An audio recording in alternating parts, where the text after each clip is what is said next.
നമസ്കാരം. ചൊറിയാതെ വയ്യയിലേക്ക് മാന്യ പ്രേക്ഷകർക്ക് സ്വാഗതം.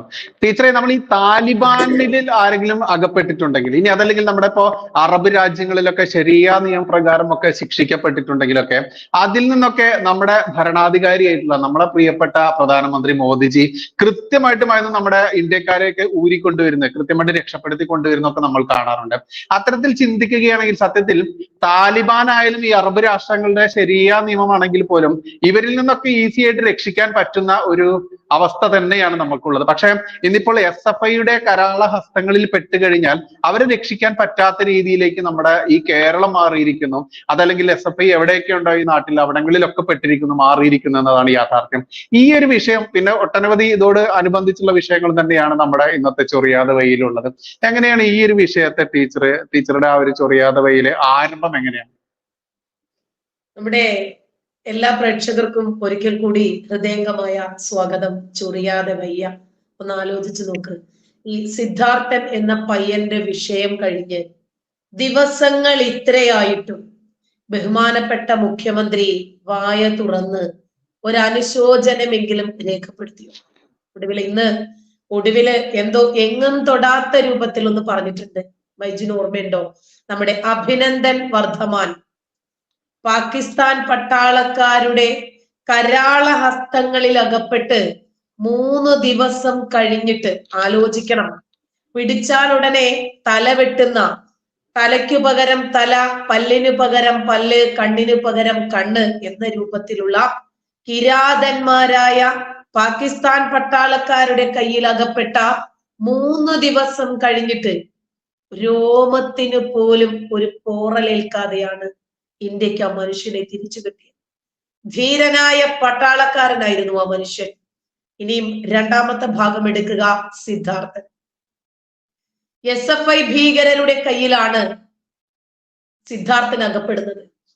ഒരു തുള്ളി വെള്ളം പോലും കിട്ടാതെ 3 ദിവസം മൃഗങ്ങളെ പോലും നാണിപ്പിക്കുന്ന തരത്തിൽ അതിക്രൂരമായി മർദ്ദിച്ച് മൃതദേഹവുമായി രക്ഷിതാക്കൾക്ക് കിട്ടിയ ഒരു സാധു കോളേജ് വിദ്യാർത്ഥി.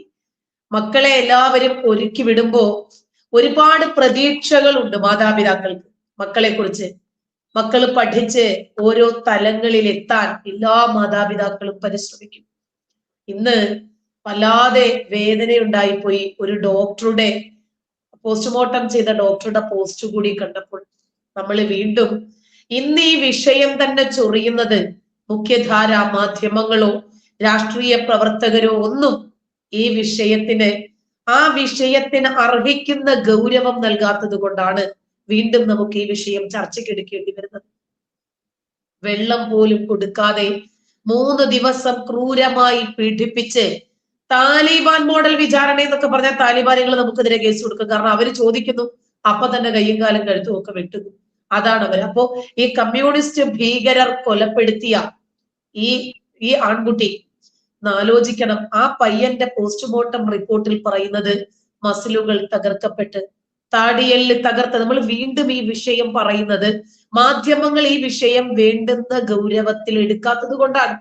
നട്ടെല്ലിന്റെ മുകൾ ഭാഗം മുതൽ താഴ്ഭാഗം വരെ പരിക്ക്, തോളിൽ ആഴത്തിൽ മുറിവ്, ശരീരത്തില് 10ലധികം ചെറിയ മുറിവുകള്, നെഞ്ചില് നീളത്തില് ചവിട്ടി മെതിച്ച ബെൽറ്റിനടിച്ച അടയാളം, നെഞ്ചിന്റെ നടുഭിത്തിക്ക് കുറുകെ മാരകമായ രൂപത്തിലുള്ള മുറിവ്.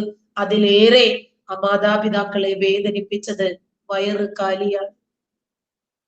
ഒരു തുള്ളി വെള്ളം ആ ആമാശയത്തിൽ എത്തിയിട്ട് ദിവസം 3 ആയിരിക്കുന്നു. അങ്ങനെ വാരിയെല്ലില് മുറിവ്, ചെറുകുടൽ മുതൽ വൻകുടലു വരെ നീല കലർന്ന ചുവപ്പ് നിറത്തിലായെന്ന് പറയുമ്പോൾ ഏത് രൂപത്തിലായിരിക്കും ആ പയ്യനേറ്റിരിക്കുന്ന മർദ്ദനം? ക്രൂരമായ പീഡന കൊലപാതകമാണിത് എന്ന് ഈ റിപ്പോർട്ടിൽ വ്യക്തമായി പറയുമ്പോൾ പോസ്റ്റ്മോർട്ടം റിപ്പോർട്ടിനെ കുറിച്ച് ഡോക്ടർ ആശ ഉല്ലാസ് അവരെഴുതിയ പോസ്റ്റ് വായിച്ചാൽ നമുക്ക് നമ്മുടെ മക്കളെ കലാലയത്തിലേക്ക് വിടണോ എന്ന് ചിന്തിച്ചു പോകും. മനുഷ്യനാണെന്നൊക്കെ പറഞ്ഞ് പാട്ടും പാടി നടക്കുന്ന കമ്മ്യൂണിസ്റ്റ് ക്രിമിനലുകൾ ഉണ്ടല്ലോ, ഇവര് ചെയ്ത ക്രൂരത ഈ ലോകമറിയണം. TP ചന്ദ്രശേഖരനെ 51 വെട്ടുവെട്ടി കൊന്നിട്ട് അതിൽ പാർട്ടിക്ക് പങ്കില്ലെന്ന് പറഞ്ഞതുപോലെ തന്നെ സിദ്ധാർത്ഥനെ ക്രൂരമായി കൊന്നിട്ട് അതിൽ പാർട്ടിക്ക് പങ്കില്ലെന്ന് പറഞ്ഞ് ഉളുപ്പില്ലാതെ വന്ന് ന്യായീകരിക്കുന്നു. പോസ്റ്റ്മോർട്ടം റിപ്പോർട്ടിന് എന്തുമാത്രം തെളിവുകൾ കിടക്കുന്നു പോസ്റ്റ്മോർട്ടം റിപ്പോർട്ടിൽ തന്നെ. എന്നിട്ടും ചാനലുകളിൽ വന്നിരുന്ന് ചോദിക്കുന്നു എന്താ ഉണ്ടായേ? പതിവ് പോലെ തന്നെ ക്രൂരമായി കൊലപ്പെടുത്തിയ ശേഷം ആ പയ്യന്റെ പേരില് ഒരു പെണ്ണ് കേസ് കൂടി ഉണ്ടാക്കി വെച്ചു കൊടുത്തു. അവൻ കൊല്ലപ്പെട്ടവനാണ് എന്ന ഒരു പ്രചാരണം നടത്തുമ്പോൾ കമ്മ്യൂണിസ്റ്റ് ക്രിമിനലുകൾ ചെയ്തത് തെളിവ് നശിപ്പിക്കാൻ വേണ്ടി ആ മൃതദേഹം കെട്ടിപ്പൊക്കി തൂക്കി പിന്നീട് അത് അഴിച്ചെടുക്കുന്നു. TP ചന്ദ്രശേഖരനെ കൊല്ലാൻ പോകുന്ന സമയത്ത് ആദ്യം മാഷാ അല്ലാ എന്ന് സ്റ്റിക്കർ ഒട്ടിച്ചു. കൊന്ന ശേഷം പതിവ് പോലെ ഒരു സ്ത്രീ വിഷയം ഉണ്ടാക്കി പ്രചരിപ്പിച്ചു. അദ്ദേഹത്തിന്റെ ഭാര്യ മിടുക്കിയായതുകൊണ്ടും കേരളത്തിന്റെ രാഷ്ട്രീയ സ്വഭാവം അറിയുന്നത് കൊണ്ടും അവര് ലോകത്തോട് അത്തരം സത്യങ്ങൾ വിളിച്ചു പറഞ്ഞു. അതിന്റെ പേരിൽ അവരെത്ര പ്രയാസങ്ങൾ അനുഭവിച്ചു. ഈ കമ്മ്യൂണിസ്റ്റ് ഭീകരരുടെ പിടിച്ചുപറി സഹിക്കാൻ വയ്യാതെ കണ്ണൂരില് സാജൻ എന്നാണെന്ന് തോന്നുന്നു അയാളുടെ പേര്, ഒരു വ്യവസായി ആത്മഹത്യ ചെയ്തു. അയാളുടെ ഭാര്യയെ കുറിച്ച് എന്തൊക്കെ വൃത്തികേടുകളാണ് ഈ കമ്മ്യൂണിസ്റ്റ് നാറികൾ പറഞ്ഞു പരത്തിയത്. ഇപ്പോ കൊല്ലപ്പെട്ട സിദ്ധാർത്ഥന്റെ കുടുംബത്തെയാണ് വളഞ്ഞിട്ട് ഇവർ ആക്രമിക്കാൻ ശ്രമിക്കുന്നത്. അപ്പോൾ നമുക്ക് ഈ വിഷയം ചർച്ചയ്ക്കെടുത്തേ പറ്റൂ. ഒരു മകനെ ഒരുക്കി ഇല്ലാത്ത പണം ഉണ്ടാക്കി ഒരുപാട് സ്വപ്നങ്ങൾ കണ്ട് പ്രതീക്ഷയോടെ ഒരു കലാലയത്തിലേക്ക് അയച്ചിട്ട് ചേതനയറ്റ ശരീരം അവരുടെ കൈവെള്ളയിൽ വച്ചു കൊടുത്തതു മാത്രമല്ല ആ കുടുംബത്തെയും വളഞ്ഞിട്ട് ആക്രമിക്കാൻ ശ്രമിക്കുന്നു. കമ്മ്യൂണിസ്റ്റ് ഭീകരതയാൽ കൊല്ലപ്പെട്ട സിദ്ധാർത്ഥന് നീതി ലഭിക്കണമെങ്കിൽ എത്രയും വേഗം ഈ കേസ് കേരള പോലീസിൽ നിന്ന് മാറ്റണം. കാരണം ഇവരെ തെളിവുകൾ നശിപ്പിക്കും. പിണറായിക്ക് വേണ്ടി മാത്രം വർക്ക് ചെയ്യുന്ന കുറച്ച് പോലീസുകാരുണ്ട് ഈ പച്ച വെളിച്ചത്തില്. ഇത് കേന്ദ്ര ഏജൻസികൾക്ക് നൽകണം ഈ കേസ്. സംഭവം നടന്ന ഏതാണ്ട് 10-11 ദിവസങ്ങൾ കഴിഞ്ഞപ്പോഴാണ് ആദ്യത്തെ അറസ്റ്റ് ഉണ്ടാകുന്നത് പോലും. തെളിവുകളെല്ലാം അതിനോടകം തന്നെ ഇവര് നശിപ്പിച്ചിട്ടുണ്ടാകും. TP ചന്ദ്രശേഖരന്റെ വധക്കേസില് വിചാരണ കോടതി വിധി നമ്മൾ കണ്ടതാണ്. ഹൈക്കോടതി ശരിവെച്ചു, കമ്മ്യൂണിസ്റ്റ് ഭീകരരുടെ ശിക്ഷ ഉയർത്തി. എന്നിട്ട് പോലും ആ കമ്മ്യൂണിസ്റ്റ് തീവ്രവാദികൾ ഒരു ഉറുമ്പിനെ പോലും നോവിക്കാത്ത പാവങ്ങളാണെന്ന് വാദിക്കാൻ, ന്യായീകരിക്കാൻ പാർട്ടി മുമ്പിൽ ഉണ്ടായിരുന്നു. അതായത് ഇന്ത്യയിലെ കോടതികൾ ശിക്ഷിച്ചാൽ ഒന്നും പാർട്ടി അംഗീകരിക്കില്ല. പാർട്ടിക്ക് പാർട്ടിയുടേതായിട്ടുള്ള ഒരു കോടതിയുണ്ട്. ഇങ്ങനെ പോയാൽ സിദ്ധാർത്ഥ് വധക്കേസിൽ പ്രതികളായ ഈ കമ്മ്യൂണിസ്റ്റ് ഭീകരർക്ക് വേണ്ടി കേസ് നടത്താൻ വേണ്ടി പിരിവിനായി ബക്കറ്റും തൂക്കി ഉളുപ്പില്ലാതെ ഇവർ നമ്മുടെ മുമ്പിലേക്കും വരുന്ന കാഴ്ച കേരളം അതിവിദൂരമല്ലാതെ തന്നെ അനുഭവിക്കാൻ പോകുകയാണ്. നമ്മളുടെയൊക്കെ കാലത്തെ SFI ഇങ്ങനെ ആയിരുന്നില്ല എന്നൊക്കെ പറഞ്ഞ് കുറെ ഊളകൾ ന്യായീകരണങ്ങളുമായിട്ട് ഇറങ്ങിയിട്ടുണ്ട്. SFIയിൽ ഉള്ളത് ക്രിമിനലുകളാണോ എന്ന് എങ്ങനെ ഉറപ്പാക്കാൻ കഴിയുമെന്ന് ഇവര് ചാനലുകളിൽ വന്ന് ചോദിക്കുമ്പോൾ ഈ തെളിവുകൾ ഇട്ടുകൊടുത്താൽ പോലും അവർക്ക് അത് അംഗീകരിക്കാൻ പറ്റുന്നില്ല. SFI എന്ന കമ്മ്യൂണിസ്റ്റ് ഭീകര സംഘടന പോപ്പുലർ ഫ്രണ്ടിന്റെ ക്യാമ്പസ് ഫ്രണ്ടിനേക്കാൾ മാരകമാണ്, അതിനേക്കാൾ ഭീകരമാണ്. ഈ ഭീകര സംഘടനയുടെ സംസ്ഥാന സെക്രട്ടറി ഏതാണ്ട് 42 ക്രിമിനൽ കേസിൽ പ്രതിയാണെന്നൊരു ചാനലിൽ കണ്ടു. അതെല്ലാം അമേരിക്കൻ സാമ്രാജ്യത്വത്തിനും കുത്തക മുതലാളിമാർക്കുമെതിരെ സമരം ചെയ്തതിന്റെ പേരിലാണോ? സ്ത്രീകൾക്ക് നേരെയുള്ള അക്രമമായിരുന്നു അതെല്ലാം. അതിന്റെ പേരിലാണ് അത്തരം ക്രിമിനൽ കേസുകളൊക്കെ ഉണ്ടായത്. അധ്യാപകരെ ആക്രമിച്ചതിന്റെ പേരിൽ, കഞ്ചാവ് കേസിന്റെ പേരിൽ, സ്ത്രീകൾക്ക് നേരെയുള്ള അതിക്രമത്തിന്റെ പേരിൽ, തട്ടിപ്പും വെട്ടിപ്പും ചോദ്യപേപ്പർ ചോർത്തലും വ്യാജരേഖകൾ ചമയ്ക്കലും മുതൽ കൊലപാതകം തുടങ്ങി ബലാത്സംഗം വരെ ഈ കമ്മ്യൂണിസ്റ്റ് ഭീകര പ്രസ്ഥാനത്തിന്റെ യുവ നേതാക്കന്മാർക്കും അണികളുടെയും പേരിൽ കേസുകളുണ്ട്. SFI എന്ന ഈ കമ്മ്യൂണിസ്റ്റ് ഭീകര പ്രസ്ഥാനം കാരണമാണ് കേരളത്തിലെ കോളേജുകളിൽ പല കുട്ടികൾക്കും പഠിക്കാൻ പോലും ഭയമായിരിക്കുന്നു. ഇവന്റെയൊക്കെ വേലയും കൂലിയും ഇല്ലാത്ത നേതാക്കന്മാരുടെ മക്കളൊക്കെ വിദേശത്ത് കോടികൾ മുടക്കി പഠിക്കുക. കോളേജുകളിൽ അധ്യാപകരായി കയറുന്നതിന് നല്ലൊരു പങ്കും യോഗ്യതയില്ലാത്ത കമ്മ്യൂണിസ്റ്റ് ഭീകരന്മാരുടെ ഭാര്യമാരും പിൻവാതിൽ സംവരണത്തിലൂടെ വരുന്നവരുമാണ്. SFI എന്ന ഈ കമ്മ്യൂണിസ്റ്റ് തീവ്രവാദ സംഘടനയെ നിരോധിക്കാതെ കേരളത്തിലെ വിദ്യാഭ്യാസ സ്ഥാപനങ്ങളോ കേരളത്തിന്റെ നവോത്ഥാനമോ ഉണ്ടാകുമെന്ന് നമ്മൾ പ്രതീക്ഷിക്കരുത്.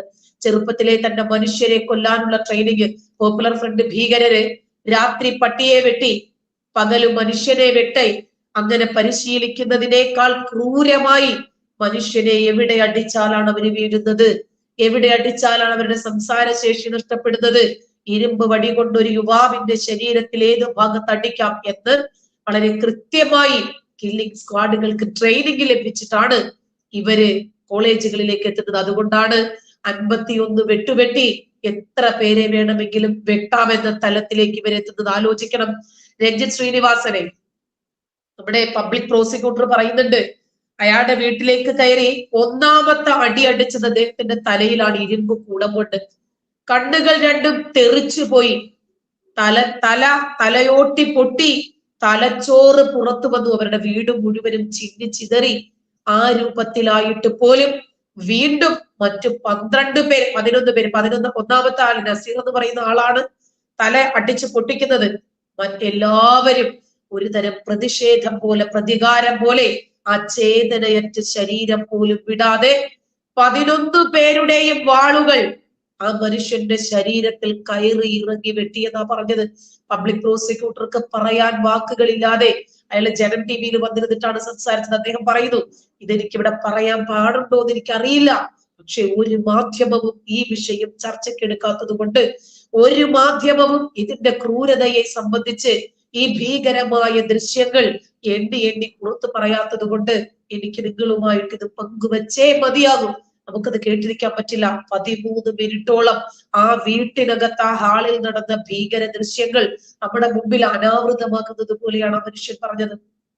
കേരളത്തിലെ ക്യാമ്പസുകള് പഠിക്കാനുള്ള ഇടം എന്നതും എത്രയോ നാളായി തന്നെ, വർഷങ്ങൾക്ക് മുമ്പ് തന്നെ പഠിക്കാൻ ഒരിടം അത് നഷ്ടപ്പെട്ടു പോയിരിക്കുന്നു. ആ ഒരു ആശയം തന്നെ കുറെ കമ്മ്യൂണിസ്റ്റ് നേതാക്കളുടെ ഭാര്യമാർക്ക് ജോലിക്ക് കയറാനും, കമ്മ്യൂണിസ്റ്റ് നേതാക്കന്മാരുടെ അഴിമതിയും തട്ടിപ്പും വെട്ടിപ്പും പുറത്തു വരുമ്പോൾ അതിനെ പ്രതിരോധിക്കാൻ വേണ്ടിയും മാത്രമുള്ള ചാവേറുകളെ സൃഷ്ടിക്കാനുള്ള കേന്ദ്രമായി മാത്രം കോളേജ് ക്യാമ്പസുകൾ മാറുവാണ്.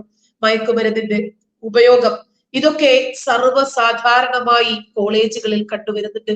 ഇതുപോലെയുള്ള കോളേജുകൾ, ഇത് ഭരിക്കുന്ന നമ്മുടെ പാർട്ടി വൃത്തങ്ങൾ എന്തിനാണ് നമുക്ക് ഇത്തരം ആലയങ്ങൾ? നമുക്ക് തോന്നിപ്പോകുവാണ്.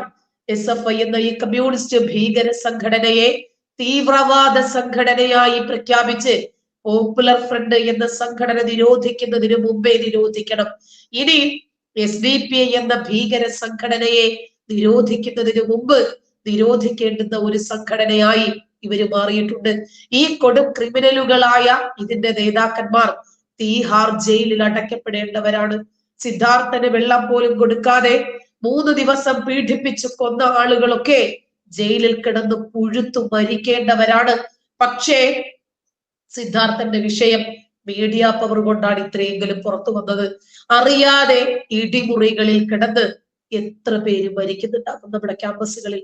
എത്ര പേർക്ക് അത് തുറന്നു പറയാൻ ധൈര്യം ഉണ്ടാകും? അല്ല, ഈ ക്യാമ്പസിൽ തന്നെ ഇതിന് തൊട്ട് മുൻപ് ഒരു പയ്യൻ ബൈക്ക് ആക്സിഡന്റിൽ കൊല്ലപ്പെട്ട രീതിയിൽ അദ്ദേഹത്തെയും കൊന്നതാണ് എന്ന രീതിയിലൊക്കെ തെളിവ് പുറത്തു വന്നിട്ടുണ്ടായിരുന്നു. മാത്രമല്ല മറ്റൊരു വാർത്ത കൂടിയുണ്ട്. ഇന്തിഫാദ എന്ന് പറയുന്ന ആ ഒരു വാക്ക്, അത് നമ്മൾ ചർച്ച ചെയ്തതാണ്. കേരള സർവകലാശാലയ്ക്ക് കീഴിലുള്ള യൂണിയൻ അവരുടെ ആ ഒരു കലാപരിപാടിക്ക് അതിന് കൊടുത്ത പേരായിരുന്നു ഇന്തിഫാദ എന്നുള്ളത്. ഈ ഇന്തിഫാദ എന്ന് പറയുന്ന വാക്കിന്റെ അർത്ഥം എന്തെന്ന് കൃത്യമായിട്ടും ഇന്ന് മലയാളി അറിഞ്ഞത് സത്യത്തിൽ ഓൺലൈൻ ചാനലുകാരുടെയും മറ്റൊരു വേർഷനായിട്ടുള്ള ജനം TV ആയാലും നമ്മുടെ ഓൺലൈൻ ചാനലുകാരായാലും അവർ നിരന്തരം വാർത്ത കൊടുത്തത് കൊണ്ട് തന്നെ കൃത്യമായിട്ടും അവിടുത്തെ ആ കോളേജുമായി സർവകലാശാലയുമായി ബന്ധപ്പെട്ട അതിന്റെ അധികാരികൾ അതവിടെ നടക്കില്ല എന്ന് കൃത്യമായിട്ടും പറഞ്ഞു. അത് പിൻവലിക്കേണ്ടി വന്നു. ക്ഷമിക്കേണ്ടതല്ല. എന്തായിരുന്നു ഇന്തിഫാദ എന്നുള്ളതിന്റെ അർത്ഥം നമ്മൾ എല്ലാവരും കണ്ടതാണ്. പലസ്തീൻ ഇസ്രായേലിനോട് ചെയ്യുന്ന ആ ഒരു യുദ്ധം, നമ്മളൊക്കെ യുദ്ധ കാഹളങ്ങളൊക്കെ ഒരുപാട് കേട്ടിട്ടുണ്ട്. ഇപ്പൊ നമ്മുടെ പട്ടാളത്തിന് തന്നെ ഓരോ വിങ്ങുകൾക്കും പ്രത്യേക യുദ്ധ കാഹളമുണ്ട്. അത്തരത്തിലുള്ള ഒരു യുദ്ധ കാഹളം തന്നെയാണ് ഈ ലോകത്താകമാനം പടർന്ന് പന്തലിച്ചിട്ടുള്ള ഈ ക്യാൻസർ ആയിട്ടുള്ള ഇസ്ലാമിക ഭീകരത. അതിന്റെ മറ്റൊരു വേർഷനായുള്ള പലസ്തീനിലെ ഹമാസ് ആയാലും മറ്റേതൊരു വിഭാഗമായാലും അവർ ഇസ്രായേലിനെതിരെ പുറപ്പെടുവിക്കുന്ന മുദ്രാവാക്യം തന്നെയാണ് ഇന്തിഫാദ എന്ന് പറയുന്ന വാക്കിന്റെ അർത്ഥം കുലുക്കുക, അതല്ലെങ്കിൽ നശിപ്പിക്കുക, ലോകത്താകമാനം ഭീകരത വിതയ്ക്കുക എന്ന ആ അർത്ഥം എങ്ങനെ നമ്മുടെ ഈ സർവകലാശാലയിൽ ഒരു കുട്ടികളുടെ പരിപാടി നടക്കുന്ന, അതല്ലെങ്കിൽ കലാപരമായിട്ട് നടക്കേണ്ട ഒരു പരിപാടിക്ക് വന്നു എന്നുള്ളതും കേരളീയ തനിമയോടുകൂടി തന്നെ ഇത്രയും കാലം നമ്മളെല്ലാവരുടെയും വേദികളിലൊക്കെ നിറഞ്ഞു നിരുന്ന ആ പേരുകൾ മാറിക്കൊണ്ട് ഇന്ന് അറബി ഭാഷയിലുള്ള പേരുകൾ വരിക. കാരണം നമ്മൾക്കറിയാം ഇവിടെ അഞ്ചോത്തുള്ള ആ ഒരു വാഗ്വിളി തന്നെ നമ്മൾക്കറിയാം.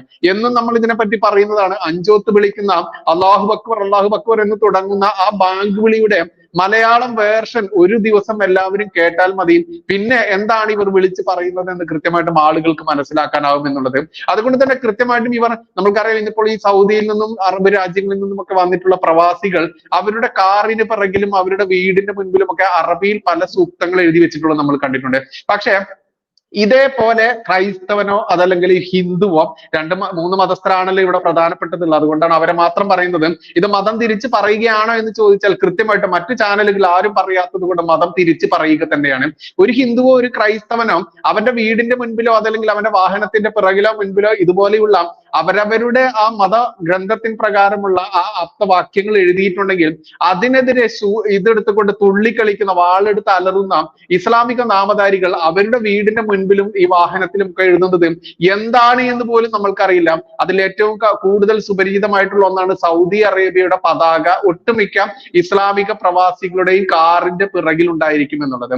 ഇവൻ കൃത്യമായിട്ടും ഏതെങ്കിലും ഒരു കാലത്ത് ഭാരതത്തിന്റെ പതാക ഏതൊക്കെ കളറാണ് വരുന്നത് എന്ന് ചോദിച്ചാൽ ഇവൻ അറിയുമായിരിക്കും. 3 കളർ ഉണ്ട് എന്ന് പറയുമായിരിക്കും. പക്ഷെ അതിന്റെ ഓർഡർ കൃത്യമായിട്ടും എങ്ങനെയാണെന്ന് ചോദിച്ചാൽ ജനഗണ മംഗളം പാടിയ കോൺഗ്രസ്സുകാരുടെ അതേ അവസ്ഥയായിരിക്കും ഇവർക്ക് എന്നുള്ളതാണ് യാഥാർത്ഥ്യം. അത്തരത്തിൽ തന്റെ പെറ്റ നാടിന്റെ, തന്റെ മാതൃരാജ്യത്തിന്റെ പതാക പോലും അപമാനിച്ചുകൊണ്ട് താൻ ജോലി ചെയ്യുന്ന രാജ്യം, അതിനെ അവർ വാഴ്ത്തുന്നത് അന്നം തരുന്ന രാജ്യം എന്നാണ്. ഈ അന്നം തരുന്ന രാജ്യത്ത് ജോലി ചെയ്യുന്ന ചങ്ങാതിയുടെ കുടുംബങ്ങൾ പൂർണ്ണമായിട്ടും കാലുറപ്പിച്ച് നിർത്തിയിട്ടുള്ളത് അല്ലെങ്കിൽ വീട് നിർമ്മിച്ച് സുഖവാസം ഒരുങ്ങുന്നത് ഈ ഭാരതത്തിലാണ് എന്നുള്ളത് അവർ വിസ്മരിക്കുകയാണ്. അവർക്ക് വരുന്നത് അന്നം തരുന്ന അറബ് രാജ്യങ്ങൾ എന്ന് തന്നെയാണ്. അന്നം തരുന്ന നാട് എന്ന് പറയുന്നതിന്റെ കൂടെ നമ്മൾ കൂട്ടിച്ചേർക്കേണ്ടതുണ്ട് അന്നം തരുന്ന മുസ്ലിം രാജ്യങ്ങൾ എന്ന് തന്നെ എടുത്ത് പറയേണ്ടതുണ്ട്. വേറെ ഏതെങ്കിലും ക്രൈസ്തവ രാജ്യമോ അതല്ലെങ്കിൽ ഹിന്ദു നാമത്തിലുള്ള രാജ്യങ്ങൾ കുറവായതുകൊണ്ട് അത് ആ വിഭാഗം നമ്മൾക്ക് വിടാം. ക്രൈസ്തവ രാജ്യങ്ങളിൽ ജോലി ചെയ്യുന്ന ഒരാളും പറയാറില്ല ഞങ്ങൾക്ക് അന്നം തരുന്ന നാടാണിതെന്ന് പറഞ്ഞുകൊണ്ട് അതിനെ പുകഴ്ത്താറില്ല. കാരണം അറബ് രാജ്യങ്ങൾ മുസ്ലിങ്ങളുമായി ബന്ധപ്പെട്ട ആ വിഭാഗവുമായി ബന്ധപ്പെട്ട് നിൽക്കുന്ന കാര്യങ്ങൾക്ക് മാത്രമേ ഇവിടെ പ്രാധാന്യം കൊടുക്കുക. ഇന്തിഫാദ എന്ന വാക്കിങ്ങോട്ട് കടന്നു വരിക മാത്രമല്ല, ഇടിമുറികളിലൊക്കെ നടക്കുന്നത് അതികൊടൂരമായിട്ടുള്ള താലിബാനെ പോലും നാണിപ്പിക്കുന്ന എന്ന് പോലും പറയാൻ പറ്റില്ല. കാരണം താലിബാൻ പോലും ഇത്ര ക്രൂരത ചെയ്യാറില്ല, അതല്ലെങ്കിൽ വന്യമൃഗങ്ങൾ പോലും ഇത്ര വന്യത ചെയ്യാറില്ല. അതുകൊണ്ട് അവരെയൊക്കെ നമ്മൾ മാറ്റിവെക്കേണ്ടതുണ്ട്. ഇത് ലോകം കണ്ടിട്ടുള്ളതിൽ വെച്ച് ഏറ്റവും വലിയ ഭീകരത തന്നെയാണ് ഇവിടെ നടമാടിയിട്ടുള്ളത്.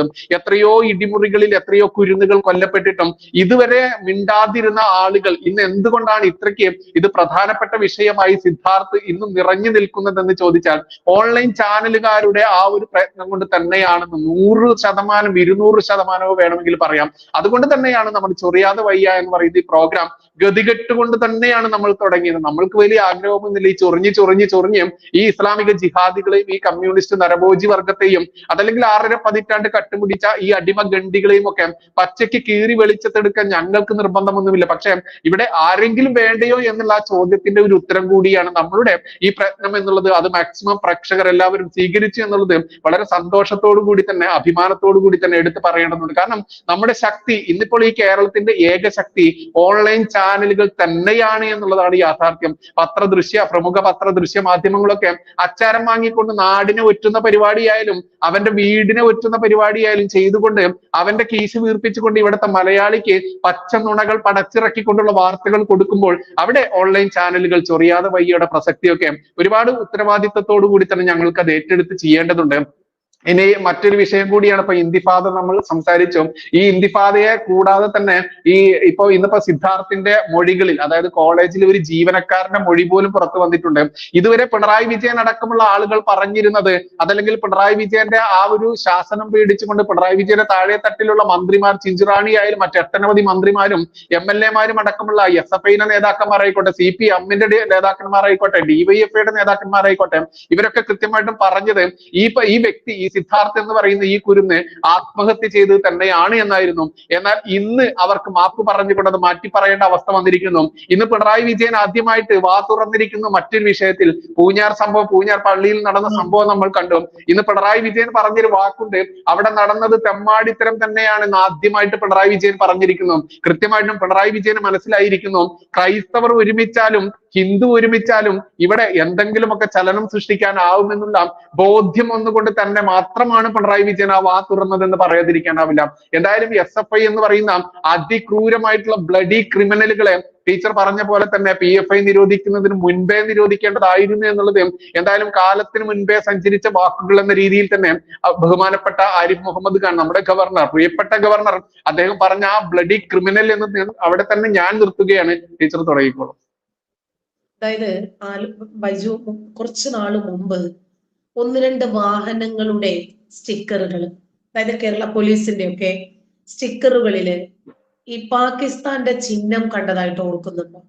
പല ആളുകളും അത് പിടിച്ച് വീഡിയോ പിടിച്ച് നമ്മളെ കാണിച്ചിരുന്നു. ഒരിക്കലും ശബരിമലയിലെ എയ്ഡ് പോസ്റ്റിന്റെ വണ്ടി കിടക്കുക, ഒരാൾ കൃത്യമായിട്ട് അതിങ്ങനെ ഫോട്ടോ എടുത്തു വിട്ടിരിക്കുന്നു. ദാ നോക്ക്, പിറയും നക്ഷത്രവും, നമ്മുടെ ചന്ദ്രൻ ഉണ്ടല്ലോ, ഹാഫ് മൂണും നക്ഷത്രവും. അതുപോലെ ഏതോ ഒരു വനം വകുപ്പ് ഭാഗമാണ്, ഞമ്മന്റെ കേരളം സംരക്ഷിക്കുക എന്ന് പറഞ്ഞിട്ട് മലപ്പുറത്തിന്റെ ഏതോ ഒരു ഭാഗമാണ്. ഏതുവരെ ഞമ്മന്റേത് കേറുന്നു എന്ന് നോക്കണം. ഇപ്പോ കേരള സർവകലാശാലയുടെ കലോത്സവ ലോഗോയാണ് ഇന്തിഫാദ. ഇന്തിഫാദ എന്ന് പറഞ്ഞാൽ അതിന്റെ യഥാർത്ഥ അർത്ഥം സായുധ കലാപം എന്നാണ്. അതായത് നമുക്ക് സ്വാതന്ത്ര്യം വേണം, നമ്മുടെ സ്വാതന്ത്ര്യം, ഞമ്മന്റെ സ്വാതന്ത്ര്യം. ഒരു കയ്യിൽ ആയുധവും മറു കയ്യിൽ ഗ്രന്ഥവും എടുത്ത് പോരാടാനുള്ള സ്വാതന്ത്ര്യം വേണം. അത് നേടാൻ വേണ്ടി നിങ്ങൾ എന്ത് ചെയ്യുക? ആയുധം എടുത്ത് യുദ്ധത്തിനിറങ്ങുക. അതാണ് ഇന്തിഫാദ. അതല്ലാതെ അതിന് വേറെ എത്ര പെയിന്റ് അടിച്ചിട്ടും ഒരു കാര്യവുമില്ല. ഈ ലോഗോ, ഈ സർവകലാശാലയുടെ കലോത്സവ ലോഗോയ്ക്ക് തെരഞ്ഞെടുത്തത് ഏതെങ്കിലും ഒരു മതേതരനായിരിക്കുമോ? അല്ല, ലക്ഷണമൊത്ത ഒരു വർഗീയവാദി തന്നെയാണ്. അപ്പോൾ ഈ ഭാഗമൊക്കെ ആരെയാണ് ഏൽപ്പിച്ചിരിക്കുന്നത് എന്ന് ആലോചിച്ച് നോക്കിക്കേ. അപ്പോ ഇത് പുറത്തു വന്നു കഴിഞ്ഞപ്പോഴാണ് കേരളത്തിന്റെ മതേതരത്വ ജനാധിപത്യ മൂല്യങ്ങൾ ഉൾക്കൊള്ളുന്ന ഒരു വ്യക്തിക്ക് ചിന്തിക്കാൻ പറ്റിയത്. ഇതെന്തുകൊണ്ട് ഇങ്ങനെ? നമ്മുടെ മതേതര മലയാളിക്കരയല്ലേ, അയാളാണ് ഇത് മാറ്റണം എന്നാവശ്യപ്പെട്ട് ഒരു ഹർജി സമർപ്പിക്കുന്നത്. നമ്മളിൽ ആരാണ് അത് കണ്ടതെങ്കിലും നമ്മൾ ഒരാൾ ശബ്ദിച്ചത് കൊണ്ട് പ്രത്യേകിച്ച് മാറ്റമൊന്നും ഉണ്ടാകാൻ പോകുന്നില്ല എന്ന് കരുതി നമ്മൾ അതിനെ വിട്ടിട്ട് പോകുമായിരുന്നു. പക്ഷെ ഇത് ഹൈക്കോടതി വരെ എത്തുവാണ് ഈ ഹർജി. പിന്നീട് ആളുകൾക്ക് മനസ്സിലായി നമ്മൾ ഇനിയെങ്കിലും പ്രതികരിച്ചിട്ടില്ലെങ്കിൽ ബുദ്ധിമുട്ടാണെന്ന്. അടുത്ത ആഴ്ചയാണ് ഈ യുവജനോത്സവം വരാനിരിക്കുന്നത്. ഇതിന്റെ പേര് ഇപ്പോൾ തന്നെ ഈ വിഷയം ചർച്ചയാകുവാണ്. അങ്ങനെ ഇത് പിൻവലിക്കണമെന്ന് ആവശ്യപ്പെട്ടതാരാ? നിലമേലെ ഒരു NSS കോളേജ് വിദ്യാർത്ഥിയാണ്, ഒരു ABVP പ്രവർത്തകനായ ആശിഷ് എന്നാണ് ആ പയ്യന്റെ പേര് എനിക്ക് തോന്നിയത് കേട്ടോ, അങ്ങനെയാണെന്ന് തോന്നുന്നു. എന്നിട്ട് ഈ ലോഗോ മാറ്റണമെന്ന് വൈസ് ചാൻസലറിന്റെ ഉത്തരവ് വന്നിരിക്കുന്നു. അപ്പൊ കരയുന്ന കുഞ്ഞിനെ പാലുണ്ടാകും. ഇപ്പൊ വൈജു പറഞ്ഞില്ലേ, ക്രിസ്ത്യാനികളും ഹിന്ദുക്കളും ഒരുമിച്ചാലും ഈ കേരളത്തിൽ എന്തെങ്കിലുമൊക്കെ നടക്കും എന്ന് പലർക്കും മനസ്സിലായിട്ടുണ്ടെന്ന് പറഞ്ഞില്ലേ, പ്രത്യേകിച്ച് പിണറായി വിജയന് മനസ്സിലായിട്ടുണ്ട്. എന്തായിരുന്നാലും അത് മാറ്റി. അപ്പോ ആ പയ്യൻ വളരെ നല്ല രൂപത്തിൽ കരഞ്ഞു. അപ്പോഴെന്തായി? ആ പയ്യന് റിസൾട്ട് ഉണ്ടായി. അതുപോലെ കേരളത്തിന്റെ മതേതരത്വം ഉണർന്ന് പ്രവർത്തിച്ചിട്ടില്ലെങ്കിൽ വലിയ ബുദ്ധിമുട്ടുണ്ടാകും. ദൂരവ്യാപകമായ പ്രത്യാഘാതങ്ങൾക്ക് നമ്മളൊക്കെ ഇരയാകുകയും ചെയ്യും. ഞാൻ പറഞ്ഞുതരാം. ഇപ്പോ പൂഞ്ഞാർ സംഭവം അത് നെറികേടാണ് എന്ന് പറയാൻ എത്ര ദിവസമാണ് എടുത്തത്? നമ്മുടെ ബഹുമാനപ്പെട്ട മുഖ്യമന്ത്രി കൊറോണ കാലത്ത് ദിവസവും രാത്രി വന്ന് ഗീർവാണം അടിച്ചിരുന്ന ആളാ. അപ്പോ ഈ SFI ഭീകരരെ 4 ദിവസമായിട്ട് ആൾക്കൂട്ട വിചാരണ, 3-4 ദിവസം കൊണ്ട്. ഇതെല്ലാം നടന്നത് കോളേജ് അധ്യാപകരുടെയും ഹോസ്റ്റൽ വാർഡന്റെയും മുമ്പിൽ വെച്ചിട്ടാണ്. ഒരു ഇന്തിഫാദ എന്ന ലോഗോ കണ്ടപ്പോൾ ഒരു വിദ്യാർത്ഥിക്ക് തോന്നി ഇത് കേരളത്തിന് ഭൂഷണമല്ല. ആ പയ്യന്റെ ഉള്ളിലുള്ള ജനാധിപത്യ ബോധവും ധാർമ്മികമായ ഒരു ഉത്തരവാദിത്വവുമുണ്ട്. ആ പയ്യനിൽ അന്തർലീനമായിരിക്കുന്ന മൊറാലിറ്റി, എനിക്ക് ഈ രാജ്യത്തോടും എന്റെ നാടിനോടും നാട്ടുകാരോടും ഞാൻ പ്രതിജ്ഞാബദ്ധനായിരിക്കണം എന്ന മൂല്യച്യുതി സംഭവിച്ചിട്ടില്ലാത്ത പയ്യന്റെ ചിന്താഗതി കൊണ്ടാണ് ഇന്തിഫാദ നമുക്കിടയിൽ വലിയ രൂപത്തിൽ ചർച്ചയായത്. അതിന്റെ അർത്ഥം എന്താണെന്ന് മനസ്സിലായത്, കേരളത്തിന്റെ മതേതരത്വം നിയന്ത്രിക്കുന്നത് ആരാണ് എന്ന് മനസ്സിലായത്. പക്ഷേ 3-4 ദിവസമായി നിസ്സഹായനായ ഒരു പയ്യനെ അതിക്രൂരമായി കോളേജിലെ SFI ഗുണ്ടകൾ ആക്രമിക്കുന്നത് കണ്ട അധ്യാപകര്, ഹോസ്റ്റൽ വാർഡൻ എന്തേ പ്രതികരിക്കാൻ തോന്നാത്തത്? ഇവരില് ഒരാൾക്ക് പോലും 1 ഇഞ്ച് പോലും മനുഷ്യത്വത്തിന്റെ കണികയില്ല. വെറും പാർട്ടികളുടെ എന്താ നമ്മൾ പറയില്ലേ, കമ്മിക്കൂട്ടങ്ങളുടെ കമ്മി അടിമകൾ മാത്രമാണെന്ന് കേരളം ഇത്തരം ഒരു വലിയ ഗുണ്ടാ നെറ്റ്വർക്കിന്റെ പിടിയിൽ അകപ്പെട്ടു പോയിട്ടുണ്ട്. ഇവരെ മനുഷ്യനാകണമെന്ന് ഇവര് തന്നെ പറയുമ്പോൾ ആ വാക്ക് ഇവരുടെ മേലെ തന്നെ വന്ന് ക്രൂരമായി പതിക്കുവാണ്. കേരളം ഭീകരരുടെ താവളമായി മാറിയത് ഇന്നും ഇന്നലെയുമല്ല. 2020കളിൽ തന്നെ വളരെ കൃത്യമായി നമുക്ക് മനസ്സിലായിട്ടുണ്ട്. പോപ്പുലർ ഫ്രണ്ടിന്റെ ബാനിങ്ങോടുകൂടി നമുക്ക് കുറച്ചുകൂടി മനസ്സിലായിട്ടുണ്ട് കാര്യങ്ങൾ. ഏറ്റവും ഒടുവിൽ നരേന്ദ്രമോദിയെ കൊല്ലാനെത്തിയ ഒരു സാദിഖ് ഭാഷയിലൂടെ കൂടുതൽ മനസ്സിലായിട്ടുണ്ടെങ്കിൽ പോലും പ്രതികരിക്കാൻ ആളുകൾക്ക് ഭയമാണ്. അന്ന് ഒരു പക്ഷേ ആരും പ്രതികരിക്കാതിരുന്നിരുന്നെങ്കിൽ ഇന്നും നമ്മുടെ നാട് ബ്രിട്ടീഷുകാരുടെ കയ്യിൽ തന്നെ അകപ്പെടുമായിരുന്നു. ആദ്യത്തെ ആ ഒരു ശബ്ദമുണ്ടല്ലോ, അതാകാനാണ് ഇപ്പോൾ നമ്മൾ ശ്രമിച്ചുകൊണ്ടിരിക്കുന്നത്. ആഗോള ഇസ്ലാമിക ഭീകര സംഘടനയായ ISIS എന്ന സിറിയക്കാരുടെ തീവ്രവാദ സംഘടനകളിലേക്ക് നമ്മുടെ നാട്ടിലെ നല്ലതുപോലെ പഠിച്ച് നല്ല റെപ്യൂട്ടഡ് സ്റ്റേജുകൾ അലങ്കരിച്ച് കുടുംബത്തിനും രാജ്യത്തിനും മുതൽക്കൂട്ടാകേണ്ടുന്ന യുവാക്കളെ റിക്രൂട്ട് ചെയ്തതിന്റെ പേരിൽ NIA അന്വേഷിക്കുന്ന കേസില് അറസ്റ്റിലായി ജാമ്യത്തിൽ ഇറങ്ങിയ വ്യക്തിയാണ് ഈ സാദിഖ് ഭാഷ. ഈ രാജ്യത്തിന് വലിയ രൂപത്തിൽ എന്തെങ്കിലും മഹനീയമായ സേവനം ചെയ്ത ആളല്ല. നമ്മൾ മനസ്സിലാക്കേണ്ടത്, അങ്ങനെ ഒരു രാജ്യദ്രോഹിയെ പോലും ജാമ്യത്തിൽ എടുക്കാൻ ഇവിടെ ആളുകൾ മത്സരിക്കുക. എന്നിട്ട് തിരുവനന്തപുരത്തിന്റെ മണ്ണിൽ പേരൂർക്കട വട്ടിയൂർക്കാവ് ആണ് ഇയാൾ പിടിയിലാകുന്നത്. നമ്മളെ ആശങ്ക ജനിപ്പിക്കണം ഇത്. അപ്പൊ ഇയാള് ജാമ്യത്തിൽ ഇറങ്ങി വീണ്ടും മോദിയെ കൊല്ലുന്നതിന് വേണ്ടി തിരുവനന്തപുരത്ത് എത്തിയത് കൊണ്ടുമാണ് നമ്മൾ ഇത് അറിയുന്നത്. തന്നെയുമല്ല, അയാളെ പോലീസ് പിടിച്ചപ്പോൾ അവരോട് ഇയാള് കരാട്ടെ സ്വഭാവം കാണിച്ചതും മാർഷൽ ആർട്സിന്റെ നേതാവാണ് എന്ന രൂപത്തിൽ അവർക്കും അത് മനസ്സിലായപ്പോഴുമാണ് ഇത് മാധ്യമങ്ങളിൽ, അതായത് ഏത് മാധ്യമം, ചിലപ്പോൾ ജനം TV എടുക്കും, ജന്മഭൂമി എടുക്കും, വേറെ ഒരാളും ഈ വിഷയം ചർച്ച എടുക്കത്തില്ല. അപ്പോഴാണ് നമുക്കിത് മനസ്സിലായത് തന്നെ. അതിനോടനുബന്ധിച്ചിട്ടാണ് അയാളുടെ ഭാര്യയെ കുറിച്ച് നമ്മൾ അറിയുന്നത്. ഇവരെ വിവാഹമോചനം നടത്തുന്നതിന് വേണ്ടിയാണ് ഇയാള് നാട്ടിൽ വന്നത് എന്ന് നമ്മൾ അറിയുന്നത് അപ്പോഴാണ്. ഇത് വെറും ഒരു മീഡിയ മാത്രമാണ് ഇയാൾക്ക്. ഇയാൾ സത്യത്തിൽ വന്നത് മോദിയെ കൊല്ലാനാണ്. അത് കൃത്യമായിട്ട് ഭാർഗവ് റാം പറയുന്നുമുണ്ട്. അപ്പൊ പോലീസിന്റെ സ്റ്റിക്കറാണ് ആ വാഹനത്തിൽ ഒട്ടിച്ചിരുന്നത് എന്ന് പറയുമ്പോൾ ഇയാൾ അറിയായിട്ടല്ല. കേരള പോലീസിന് ഇതിനകത്ത് പങ്കില്ല എന്ന് വിശ്വസിക്കാനും പറ്റില്ല. ഈ സാദിഖ് വലിയ മലയോര മേഖല വഴിയാണ് ഇയാള് കേരളത്തിലെത്തിയത്. എങ്ങനെ? ഈ പിടികിട്ടാപ്പുള്ളിയായ നൊട്ടോറിയൽ ക്രിമിനലായ ഇയാള് എങ്ങനെയാണ് ഇങ്ങനെ വിഹരിക്കുന്നത്? സ്വൈരവിഹാരം. നമുക്കൊരു പെറ്റി കേസ് ഉണ്ടെങ്കിൽ പോലും ഒരിടത്തു നിന്ന് മറ്റൊരിടത്തേക്ക് പോകാൻ പറ്റാത്ത സാഹചര്യം, ദിവസവും പോയി നല്ല നടപ്പ് ജാമ്യത്തിന് വേണ്ടി ഒപ്പിടേണ്ടുന്ന ഒരു സാഹചര്യം. ഇത്തരം ക്രിമിനലുകൾ എങ്ങനെയാണ് ഈ രാജ്യത്തിൽ നടക്കുന്നത് നോക്കിയ CA റൌഫ് പോപ്പുലർ ഫ്രണ്ടിന്റെ സംസ്ഥാന ജനറൽ സെക്രട്ടറിയാ. അയാൾക്കെതിരെ ലൂക്കൌട്ട് നോട്ടീസ് പുറപ്പെടുവിച്ചതിന് ശേഷം 1 മാസത്തോളം ഇന്നോവയില് അയാൾ ബാംഗ്ലൂര് പോകുന്നു, കർണാടക മൊത്തം ചുറ്റിക്കറങ്ങുന്നു, കോയമ്പത്തൂര് മൊത്തം ചുറ്റിക്കറങ്ങുന്നു, കേരളത്തിൽ മൊത്തവും ചുറ്റിക്കറങ്ങുന്നു. ഒടുവിൽ ഒരു ചായ കുടിച്ചപ്പോ അയാള് ഗൂഗിൾ പേ ചെയ്തപ്പോഴാണ് അയാളെ ലൊക്കേറ്റ് ചെയ്ത് പിടിക്കുന്നത് തന്നെ. അപ്പൊ ഇങ്ങനെ സ്വൈര വിഹാരം നടത്തുവാണ് ഈ ഭീകരന്മാരെല്ലാം നമ്മുടെ നാട്ടില്.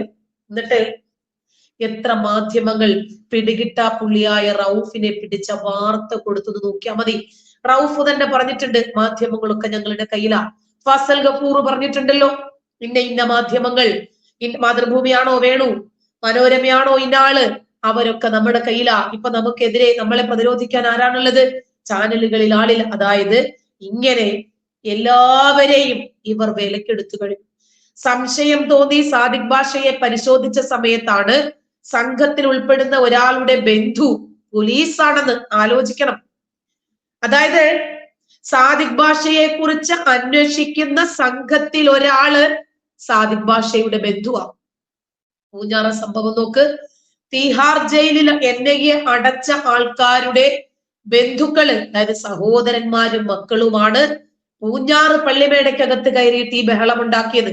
നമ്മുടെ കേരളം ആർക്കു വേണ്ടി പായ വിരിക്കുവാണെന്ന് ചിന്തിച്ചു നോക്കിക്കേ. അങ്ങനെ കേരള പോലീസ് ആണെന്ന് പോലീസ് തന്നെ തെറ്റിദ്ധരിക്കുവാണ്. അതായത് കേരള പോലീസിന്റെ വാഹനമാണ് ഇയാൾ ഓടിക്കുന്നത് എന്ന് പോലീസുകാരി തന്നെ പറയുക. കാരണം ഇവന്റെ ബന്ധുവാണ് ഇതിനകത്തുള്ളത് അന്വേഷണ സംഘത്തില്. ഇത് തെറ്റാണെന്ന് കണ്ടുപിടിക്കുന്നത് NIA ആണ്, കേരള പോലീസ് അല്ല. കേരള പോലീസ് ഇത് മനസ്സിലായാൽ പോലും ലോകത്തൊരു കുഞ്ഞും ഇത് അറിയാൻ പോകുന്നില്ല. തമിഴ്നാട് ജയിലിലായിരുന്നു ഇയാള്, ജാമ്യം നേടി പുറത്തു വന്നതാണ് എന്നൊക്കെ കണ്ടുപിടിക്കുന്നത് NIA ആണ്. വളരെ രഹസ്യമായിട്ടാണ് ഇയാൾ തിരുവനന്തപുരത്ത് എത്തിയത് എന്ന് കേരള പോലീസിന് ട്യൂഷൻ എടുത്തു കൊടുക്കുന്നത് NIA ഓഫീസേഴ്സ് ആണ്. ഇയാൾക്ക് തിരുവനന്തപുരത്ത് എത്താൻ ആരുടെയൊക്കെ സഹായം ലഭിച്ചെന്ന് ആലോചിച്ച് നോക്ക്. നിരോധിത ഭീകര സംഘടനയായ പോപ്പുലർ ഫ്രണ്ടുകാരുടെ സഹായമാണ് ഇയാൾക്ക് ലഭിച്ചിട്ടുള്ളത്. പച്ച പോലീസിന്റെ സഹായമാണ് ഇയാൾക്ക് ലഭിച്ചിട്ടുള്ളത്. പ്രാദേശികമായിട്ട് ഇയാളെ സഹായിക്കാൻ ആളുണ്ട്. കാരണം കൊല്ലാൻ പോകുന്നത് ആരെയാ? ഈ രാജ്യത്തെ ഇവർക്ക് പിടിക്കണമെങ്കിൽ നരേന്ദ്രമോദി വീഴണം. ആ നരേന്ദ്രമോദിയുടെ തലയെടുക്കാൻ വരുന്ന ആളിന് പട്ടും പുടവയും നൽകിയിട്ടില്ലെങ്കിലല്ലേ അത്ഭുതമുള്ളൂ. ഇതെല്ലാം വെളിച്ചത്ത് കൊണ്ടുവരുന്നത് NIA ആണ്. കളിയിക്കവിളയില് ഇസ്ലാമിക തീവ്രവാദികള് പോലീസ് സബ് ഇൻസ്പെക്ടറെ ആക്രമിച്ചു, എന്നിട്ട് അയാളെ കൊന്നു. സാദിഖ് ഭാഷയാണ് അതിന്റെ സൂത്രധാരൻ. തമിഴ്നാട് പോലീസാണ് ഈ സംശയം NIA-യുമായി പങ്കുവെക്കുന്നത്. പ്രധാനമന്ത്രി നരേന്ദ്രമോദി തലസ്ഥാനത്തെത്തുന്നതിന് തൊട്ടു മുമ്പ് സാദിഖ് ഭാഷയും സംഘവും അറസ്റ്റിലായത് തന്നെ ഈ വിഷയം വളരെ ഗുരുതരമായി നമ്മൾ ചർച്ചയ്ക്കെടുക്കണമെന്നാണ് മനസ്സിലാക്കേണ്ടത്. ഒരു പക്ഷേ NIA-ക്ക് അയാളെ പിടിക്കാൻ കഴിഞ്ഞിട്ടില്ലായിരുന്നെങ്കിൽ നരേന്ദ്രമോദിയെ കൊല്ലുമോ ഇല്ലേ എന്നത് വേറെ. എവിടെയൊക്കെ സ്ഫോടനങ്ങൾ പ്ലാൻ ചെയ്തിട്ടുണ്ടാകുമെന്ന് ആലോചിച്ച് നോക്കിക്കേ. പ്രധാനമന്ത്രിയുടെ സന്ദർശനത്തില് പഴുതുകൾ അടച്ചുള്ള സുരക്ഷാ പരിശോധന നടത്തിയത് കൊണ്ടല്ലേ ഇവനെ പിടിക്കാൻ പറ്റിയത്. ഇതിനിടയിലാണ് ഈ സാദിഖ് ഭാഷ തടസ്സങ്ങളൊന്നുമില്ലാതെ തിരുവനന്തപുരത്ത് എത്തുന്നത്. അപ്പൊ എത്ര രൂപത്തിൽ നമ്മുടെ കേരളം ഈ ഭീകരവാദികൾക്ക് സഞ്ചരിക്കാൻ, ഇവരുദ്ദേശിക്കുന്ന കൃത്യങ്ങൾ ചെയ്യാനുള്ള കേന്ദ്രമായി മാറുന്നത് ആലോചിച്ച് നോക്ക്. ഇതിലെ ടീച്ചറെ മറ്റൊന്ന് കൂട്ടി പറയേണ്ടത്, കാരണം കഴിഞ്ഞ ദിവസം വന്നൊരു റിപ്പോർട്ട് ഉണ്ടായിരുന്നു. ഈരാറ്റുപേട്ട ഭീകരരുടെ കേന്ദ്രമാണ് എന്ന രീതിയിൽ പോലീസ് മുൻപ് കൊടുത്ത റിപ്പോർട്ട് ഉണ്ടായിരുന്നു. ഇതുമായി ബന്ധപ്പെടുത്തി നമ്മൾ തുടങ്ങേണ്ട ഒരു ചെറിയ സ്ഥലമുണ്ട്. നമുക്കറിയാം പത്തനംതിട്ട അവിടെയുള്ള കാഞ്ഞാർ എന്ന് പറയുന്ന സ്ഥലം, പാടം എന്ന് പറയുന്ന വനം പ്രദേശത്ത് അവിടെ ആയുധ പരിശീലനം നടന്ന ഒരു വാർത്ത നമ്മൾ കേട്ടതായിരുന്നു. മാത്രമല്ല വാഗമണ്ണിൽ നടന്ന ആയുധ പരിശീലനം നമ്മൾ കേട്ടതായിരുന്നു. ഈ പത്തനംതിട്ടയിൽ വനം പ്രദേശത്ത് നടന്ന ആ ആയുധ പരിശീലനം NIA-യുടെ റെയ്ഡിന് ശേഷമാണ് കേരള പോലീസ് അറിഞ്ഞതും. അതിനുശേഷം കേരള പോലീസിന് കൃത്യമായിട്ടും തമിഴ്നാട് ക്യൂ ബ്രാഞ്ച്, NIA ആയിരുന്നില്ല, തമിഴ്നാട് ക്യൂ ബ്രാഞ്ച് ഇവിടെ വന്നിട്ട് പത്തനംതിട്ട റെയ്ഡ് നടത്തിക്കൊണ്ട് വനം പ്രദേശത്ത് തെരച്ചിൽ നടത്തി അവിടെ ബോംബിന്റെ അവശിഷ്ടങ്ങളും പരിശീലനം നടത്തിയതിന്റെ അവശിഷ്ടങ്ങളും ഒക്കെ പോലീസിന് കൈമാറിയ സമയത്താണ് ഇവർ ഇവിടെ കേരള പോലീസിന്റെ പച്ചവെളിച്ചം പോലീസ് എന്ന് അക്ഷരം തെറ്റാതെ വിളിക്കാവുന്ന അവർ അന്തം വിട്ടുപോയതെന്ന് പറയേണ്ടതുണ്ട്. അത്തരത്തിൽ തമിഴ്നാട് ക്യൂ ബ്രാഞ്ച് അവർക്ക് തമിഴ്നാട് വെച്ച് കിട്ടിയിട്ടുള്ള വിവരപ്രകാരം പത്തനംതിട്ടയിൽ വന്ന് റെയ്ഡ് നടത്തുന്നു. അതിനുശേഷം കോട്ടയം SP അടക്കമുള്ള ആളുകൾക്ക്, DGP അടക്കമുള്ള ആളുകൾക്ക് തമിഴ്നാട് ക്യൂ ബ്രാഞ്ച് റിപ്പോർട്ട് കൊടുക്കുന്നു. ഈ റിപ്പോർട്ട് പൂഴ്ത്തിക്കൊണ്ട് അതിന് മറുപടിയായിട്ട് അന്നത്തെ ഒരു പോലീസ്, എനിക്ക് തോന്നുന്നു കോട്ടയം ജില്ലയിൽ ഉണ്ടായിരുന്ന ഒരു പോലീസുകാരൻ, ഉന്നത പോലീസ് ഉദ്യോഗസ്ഥൻ, അയാൾ ഇതൊന്നുമില്ല, ഇങ്ങനെയൊന്നുമില്ല എന്ന് പറയുന്ന രീതിയിൽ ഈ തീവ്രവാദികളെ പ്രൊട്ടക്ട് ചെയ്ത് റിപ്പോർട്ട് തിരിച്ചു കൊടുക്കുന്നു. ആ റിപ്പോർട്ട് തെറ്റാണ് എന്ന് ക്യൂ ബ്രാഞ്ച് വീണ്ടും സ്ഥിരീകരിച്ചുകൊണ്ട് തിരിച്ചിങ്ങോട്ട് മാധ്യമങ്ങളിൽ വാർത്ത വന്ന സമയത്ത് നമ്മൾ കണ്ടതാണ്. ഈ പോലീസ് ഉന്നത ഉദ്യോഗസ്ഥനെ ഈ പറയുന്ന പത്തനംതിട്ട ഈ പ്രദേശത്ത് നിന്നും മാറ്റിക്കൊണ്ട് കോട്ടയത്തേക്ക് സ്ഥലം മാറ്റുക എന്ന് പറയുന്ന വളരെ ലളിതമായിട്ടുള്ള ഒരു നടപടി കൊടുത്തത്. പിന്നീട് നമ്മൾ കണ്ടു കോട്ടയം ജില്ലയെ അടിസ്ഥാനപ്പെടുത്തിക്കൊണ്ടാണ് ഏറ്റവും കൂടുതൽ ഇസ്ലാമിക ഭീകരന്മാർ പൊളച്ചു മറിയുന്നത്. അത് കൃത്യമായിട്ട് ഈരാറ്റുപേട്ട പോലെയുള്ള സ്ഥലങ്ങളാണ് എന്നുള്ളത് പൂഞ്ഞാർ ആശാൻ എന്ന് വിളിക്കപ്പെടുന്ന PC ആശാനൊക്കെ കൃത്യമായിട്ടും വിളിച്ചു പറഞ്ഞു. അതിനുശേഷം ഈരാറ്റുപേട്ട ഉൾപ്പെടുന്ന ഭാഗത്ത് NIA സ്ഥിര നിരീക്ഷണ കേന്ദ്രം വരണമെന്നുള്ള NIA ഓഫീസ് വരണമെന്നുള്ള ആ റിപ്പോർട്ട് കൊടുക്കുന്നു. റിപ്പോർട്ട് കൊടുത്തതോടുകൂടി കോട്ടയം SP-ക്കെതിരെ അയാളുടെ തലയെടുക്കാൻ വേണ്ടി ഇസ്ലാമിക ജിഹാദികളും കോൺഗ്രസ്സുകാരും കമ്മ്യൂണിസ്റ്റുകാരും രംഗത്തിറങ്ങുന്നു. എന്നിട്ട് അവസാനം ഇന്നലെ വന്ന റിപ്പോർട്ടാണ്, അത് മാധ്യമങ്ങൾ ചർച്ച ചെയ്തില്ല, അത് ഞാൻ ഇന്നലത്തെ നമ്മുടെ ചൊറിയാതെ വഴിയിൽ വിട്ടുപോയൊരു കേസാണ്. ഇന്നലത്തെ റിപ്പോർട്ടിൽ പോലീസ് ആ റിപ്പോർട്ട് തിരുത്തിയിരിക്കുന്നു. അതായത് ഈരാറ്റുപേട്ടയിൽ ഇത്തരത്തിലുള്ള ഇസ്ലാമിക ജിഹാദികളുടെ പ്രശ്നമില്ല എന്നുള്ളതും അവിടെ NIA സ്ഥിര കേന്ദ്രം വരണമെന്നുള്ള ആ റിപ്പോർട്ട് തിരുത്തിക്കൊണ്ട് ആരാണ് ഇതിന് പിറകിൽ എന്ന് ചിന്തിക്കുന്നിടത്ത് കൃത്യമായിട്ട് ദൃഷ്ടാന്തമുണ്ട്. അത്തരത്തിൽ കേരളം ഇസ്ലാമിക ഭീകരന്മാർക്ക് എന്തും ചെയ്യാൻ വേണ്ടി, നിങ്ങൾക്ക് ഏതും ചെയ്യാൻ വേണ്ടി ഞങ്ങൾ പോലീസിന്റെ സ്റ്റിക്കർ അല്ല, ഇനി പട്ടാളത്തിന്റെ യൂണിഫോം ആണോ, ഈ പറയുന്ന കേരള പോലീസിന്റെ യൂണിഫോം ആണോ, ഇതെല്ലാം കൊടുത്തുകൊണ്ട് തന്നെ ഞങ്ങൾക്ക് നിങ്ങളെ സഹായിക്കാനോ എന്ന രീതിയിലേക്ക് മാറി നിൽക്കുമ്പോൾ ഈ കേരള ജനത ആരെയാണ് ഇനി ആശ്രയിക്കുക എന്ന അവിടെ തന്നെയാണ് ഉത്തരമുള്ളത്. കേന്ദ്രത്തെ തന്നെയേ ആശ്രയിക്കാനുള്ളൂ കേരള ജനതയ്ക്ക് എന്നുള്ളത്. ഇവിടെ നട്ടെല്ലുള്ള ഒരു ഗവർണർ, ഇതിനു മുൻപ് നമ്മൾ കണ്ടിട്ടുണ്ട് TN ശേഷൻ എന്ന് പറയുന്ന ഒരു തിരഞ്ഞെടുപ്പ് കമ്മീഷണറെ പറ്റി നമ്മൾ പഠിച്ചിട്ടുണ്ടായിരുന്നു, കേട്ടിട്ടുണ്ടായിരുന്നു. അദ്ദേഹം വന്നതിന് ശേഷമാണ് കൃത്യമായിട്ടും തിരഞ്ഞെടുപ്പ് കമ്മീഷന്റെ അധികാര പരിധി എന്താണ്, എന്തൊക്കെയാണ് അവർക്ക് ചെയ്യാനാവുക എന്ന് കൃത്യമായിട്ട് നമ്മൾ അറിഞ്ഞത്. അതേപോലെ തന്നെ കാലം കാത്തുവെച്ച കാവ്യനീതി എന്ന രീതിയിൽ തന്നെ ഇനിയിപ്പോൾ ആരിഫ് മുഹമ്മദ് ഖാൻ, ഈ മുഹമ്മദ് എന്ന് പറയുന്ന പേര് പറയുമ്പോഴേക്കും കൃമികീടങ്ങൾക്ക് തുള്ളൽ വരുമെന്ന് നമുക്കറിയാം. അതുകൊണ്ട് ഇവർക്കൊക്കെ ആരിഫ് ഖാൻ ആണ്. പക്ഷെ ആരിഫ് മുഹമ്മദ് ഖാൻ എന്ന് പറയുന്ന യഥാർത്ഥ പോരാളി കൃത്യമായിട്ട് ഇവിടുത്തെ ഗവർണറുടെ നട്ടെൽ എന്താണ് എന്ന് കാണിച്ചു കൊടുത്തുകൊണ്ട് ഇവിടെ ഒരു ഗവർണർ വിചാരിച്ചാൽ എന്തൊക്കെ ചെയ്യാനാവും എന്ന് കണ്ടതുകൊണ്ട് തന്നെയാണ് ഇന്ന് ഈ SFI കൊടും ഭീകരന്മാർക്കെതിരെ, അതല്ലെങ്കിൽ അവിടെ പ്രവർത്തിച്ച ഉന്നത അധികാരികൾക്കെതിരെ ഇത്രയെങ്കിലും നടപടി എടുക്കാനായിട്ടുണ്ട് എന്നുള്ളതും ഈ സിദ്ധാർത്ഥിന് അല്പമെങ്കിലും നീതി, ആ കണ്ണീരോടുകൂടി നീതിക്ക് വേണ്ടി മാധ്യമങ്ങളൊക്കെ അങ്ങോട്ട് കയറി ചെന്ന് ഞങ്ങളുടെ വേദന ഇതാണെന്ന് തുറന്നു പറഞ്ഞ ആ അച്ഛനും അമ്മയ്ക്കും ചെറിയൊരു നീതിയെങ്കിലും കിട്ടിയതെന്ന് പറയേണ്ടതുണ്ട്. അത്തരത്തിൽ ഈ ഗവർണറായിട്ടുള്ള ഈ ആരിഫ് മുഹമ്മദ് ഖാനെ പോലെ തന്നെ ഇവിടുത്തെ പ്രജകളായിട്ടുള്ള, സത്യത്തിൽ ആരിഫ് മുഹമ്മദ് ഖാന് ഇതിലൊന്നും ഇടപെടാതെ മിണ്ടാതിരുന്നാൽ മതി. കാരണം അത്തരത്തിലുള്ള ഒരുപാട് ഗവർണർമാരെ നമ്മൾ കാണുന്നുണ്ട്, മലയാളികളായിട്ടുള്ളതും അല്ലാത്തതുമായിട്ടുള്ള ഒരുപാട് ഗവർണർമാരെ നമ്മൾ കാണാറുണ്ട്. വെറും റബ്ബർ സ്റ്റാമ്പുകളായിട്ട് അതാത് സംസ്ഥാനം പറയുന്ന അവിടെ ഒപ്പിടാനും അവർ എഴുതി കൊടുക്കുന്നത് വായിക്കാനും മാത്രം നിയമിതരായിട്ടുള്ള ഗവർണർമാരെ നമ്മൾ കാണാറുണ്ട്. അത്തരത്തിൽ മര്യാദയ്ക്ക് ഇവിടെ ഇരുന്നു കൊണ്ട് തനിക്ക് കിട്ടുന്ന ശമ്പളവും കിമ്പളവും വേണമെങ്കിൽ വാങ്ങി പറ്റിക്കൊണ്ട് ആർക്ക് വേണമെങ്കിലും നമ്മുടെ കേരളത്തെ ഒറ്റുകൊടുക്കാമായിരുന്നു. പക്ഷെ അദ്ദേഹം ചെയ്തത് എന്താണ്? കൃത്യമായിട്ടും ഓരോ മലയാളിയും ബിഗ് സല്യൂട്ട് അടിക്കേണ്ട പ്രവൃത്തി തന്നെയാണ് അദ്ദേഹം ചെയ്തത്. അദ്ദേഹം ഇല്ലായിരുന്നു എന്നുണ്ടെങ്കിൽ ഈ ബ്ലഡി ക്രിമിനൽസിനെ ലോകം ഇനിയും അറിയില്ലായിരുന്നു. എത്രയോ കുരുന്നു മക്കളെ തല്ലിയും അടിച്ചും കുത്തിയും കൊന്നുകൊണ്ട് കെട്ടിത്തൂക്കിയിട്ടും അതല്ലെങ്കിൽ ആക്സിഡന്റ് ആക്കി മാറ്റിയും എത്രയോ ആളുകളെ കൊന്നൊടുക്കുന്ന ഈ ബ്ലഡി ക്രിമിനൽസിനെ ആരും അറിയില്ലായിരുന്നു. ഇന്ന് കേരളത്തിൽ പിണറായി വിജയൻ ആകെ പേടിയുള്ളത് ആരെയാണെന്ന് ചോദിച്ചാൽ പിണറായി വിജയനെ വോട്ട് കുത്തി ജയിപ്പിച്ച ജനങ്ങളെ അല്ല എന്നുള്ളതാണ് യാഥാർത്ഥ്യം. അതും കൃത്യമായിട്ടും ആരിഫ് മുഹമ്മദ് ഖാൻ തന്നെയാണ്. ഇന്ന് കൃത്യമായിട്ട് പിണറായി വിജയൻ എഴുതി കൊടുക്കുന്നത് വായിക്കാൻ തയ്യാറാവാതെ എന്റെ നിലപാട് ഇതാണെന്നും പറഞ്ഞുകൊണ്ട് നിയമസഭയിലേക്ക് ചടങ്ങിന് ചെന്നുകൊണ്ട് പിണറായി വിജയന്റെ കരണത്തടിക്കുന്ന രീതിയിൽ ഇറങ്ങിപ്പോന്ന ഗവർണറെയും നമ്മൾ കണ്ടു. അതേ സമാന രീതിയിൽ തന്നെ ചിന്തിക്കുമ്പോൾ ബംഗാൾ ഗവർണറെയും നമ്മൾ നോക്കേണ്ടതുണ്ട്. ബംഗാൾ ഗവർണറായിട്ടുള്ള BJP-യുടെ നോമിനി ആയിട്ട് പോയിട്ടുള്ള അദ്ദേഹത്തെ കൂടി നമ്മൾ കമ്പയർ ചെയ്യുമ്പോൾ എന്താണ് ഗവർണർ എന്ന് കാണേണ്ടതുണ്ട്. കാരണം ബംഗാളിലെ ഒരു വിഷയം നമ്മൾ അടുത്ത ദിവസം ചർച്ച ചെയ്യേണ്ടതുണ്ട്. അവിടെ നടക്കുന്ന ഈ പറയുന്ന ഹൈന്ദവർക്കെതിരെ നടക്കുന്ന അതികഠോരമായിട്ടുള്ള ഇസ്ലാമിക കൊടും ഭീകരന്മാരുടെ സംഭവ വികാസങ്ങൾ നമുക്ക് നാളത്തെ ഒരു ചൊറിയാതെ വഴിയിൽ ഉൾപ്പെടുത്താമെന്ന് വിചാരിക്കുകയാണ്. എന്തായാലും ഗവർണർ എന്താണ് എന്നുള്ളത് TN ശേഷനെ പോലെ തിരഞ്ഞെടുപ്പ് കമ്മീഷൻ എന്തായിരുന്നു എന്ന് കാണിച്ചു തന്ന പോലെ തന്നെ ഇത്തരത്തിൽ ശക്തമായിട്ടുള്ള ഈ ഗവർണർ ഇവിടെ ഉണ്ടായിരുന്നില്ലെങ്കിൽ കേരളീയരുടെ ഗതി അധോഗതിക്കും അപ്പുറമായിരുന്നു എന്നുള്ളതാണ് യാഥാർത്ഥ്യം. ഇത് പോലീസ് സംവിധാനമായാലും പട്ടാള സംവിധാനമായാലും രാഷ്ട്രീയ സംവിധാനമായാലും ഏതൊക്കെ സംവിധാനം ഇനി വേണ്ട CBI നമ്മൾക്കറിയാം കേന്ദ്ര ഗവൺമെന്റ് അന്വേഷണ ഏജൻസികളാണ്. പക്ഷേ കേന്ദ്ര ഗവൺമെന്റിന്റെ അന്വേഷണ ഏജൻസികളായിട്ട് പോലും അതിൽ മലയാളികളുടെ പ്രാതിനിധ്യം ഉണ്ടായി കഴിഞ്ഞാൽ അത് ഒറ്റുകൊടുക്കുന്ന രീതിയിൽ അന്വേഷണം നടക്കാതിരിക്കുക, ചതി എന്താണോ എന്നുള്ളത് കൃത്യമായിട്ട് കാണിക്കുക, അത്തരത്തിൽ കേന്ദ്ര ഗവൺമെന്റിന് കീഴിലുള്ള അന്വേഷണ ഉദ്യോഗസ്ഥ സംഘത്തെ പോലും വിശ്വസിക്കാൻ മലയാളിക്ക് പറ്റാത്ത രീതിയിലാവുക, ഇതൊക്കെ ഇനിയും എത്രത്തോളം അനുഭവിക്കേണ്ടതുണ്ട് എന്നുള്ളത് മലയാളി ചിന്തിക്കേണ്ടതാണ്. ഓരോ ഗവർണറുടെ സ്ഥാനത്തും ഓരോ മുഹമ്മദ്മാരും ഓരോ ജോസഫ് മാഷും ഓരോ അതല്ലെങ്കിൽ അയ്യപ്പന്മാരും രംഗത്ത് വന്നുകൊണ്ട് ഗവർണർ പടപൊരുതുന്നതിന്റെ ഒരിത്തിരി ഒരു ശതമാനമെങ്കിലും പ്രതികരിച്ചാൽ മാത്രം ഈ കേരളം രക്ഷപ്പെടുകയുള്ളൂ എന്നതാണ് യാഥാർത്ഥ്യം. അതിന് ശക്തി പകരാൻ തന്നെയാണ് നമ്മുടെ ചൊറിയാതെ വയ്യ പോലുള്ള ഇത്തരം പ്രോഗ്രാമുകൾ. അതുകൊണ്ട് എനിക്ക് തോന്നുന്നു പ്രേക്ഷകരുടെ പ്രാതിനിധ്യം വളരെ കുറവാണ് എന്ന് പറയേണ്ടതുണ്ട്. കാരണം നമ്മൾ കമ്മ്യൂണിറ്റി പോസ്റ്റ് ഇടുമെന്ന് എല്ലാ എപ്പിസോഡിലും പറയാറുണ്ട്. അതിനിടയിൽ കമന്റ് ഇടുന്ന പ്രത്യേകിച്ച് ഓരോ വിഷയങ്ങളും ഏതൊക്കെ ചർച്ച ചെയ്യണമെന്ന് പ്രേക്ഷകർ കൃത്യമായിട്ട് പറയേണ്ടതുണ്ട്. അത്തരത്തിലുള്ള വിഷയങ്ങൾ ഒരുപാട് വിഷയങ്ങൾ നമ്മൾക്ക് കൊണ്ടുവരേണ്ടതുണ്ട്. അപ്പോൾ ഞങ്ങളുടെ ശ്രദ്ധയിൽപ്പെടാത്ത വിഷയങ്ങൾ പോലും ഓരോ പ്രേക്ഷകർക്കും ഞങ്ങളോട് പറയാനാവുന്ന രീതിയിൽ തന്നെയാണ് ഈ വീഡിയോയുടെ കമന്റ് ആയി കഴിഞ്ഞാൽ നമ്മൾ കമ്മ്യൂണിറ്റി പോസ്റ്റിൽ എന്നും രാവിലെ ഇടുന്ന അതിന് താഴെയും പ്രേക്ഷകർ പ്രതികരിച്ച് കമന്റ് എഴുതണമെന്നൊരു അഭ്യർത്ഥന കൂടി ഇവിടെ വെക്കുകയാണ്. ബൈജു, വേറൊരു കാര്യം കൂടി നമ്മൾ ശ്രദ്ധിക്കണം. അതായത് എത്രയെത്ര കേസുകൾ എങ്ങും എത്താതെ പോകുന്നെന്ന് ആലോചിച്ച് നോക്കിക്കേ.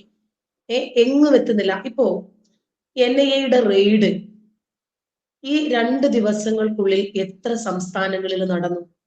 17 സ്ഥലങ്ങളിലാണ് NIA റെയ്ഡ് നടന്നത്. എന്തിനാണ് ഇങ്ങനെ റെയ്ഡ്? ബാംഗ്ലൂര് ജയിലിൽ കഴിയാണ് ലഷ്കർ-ഇ-തൊയ്ബയുടെ ഭീകരനായ തടിയന്റെ അവിടെ നസീർ.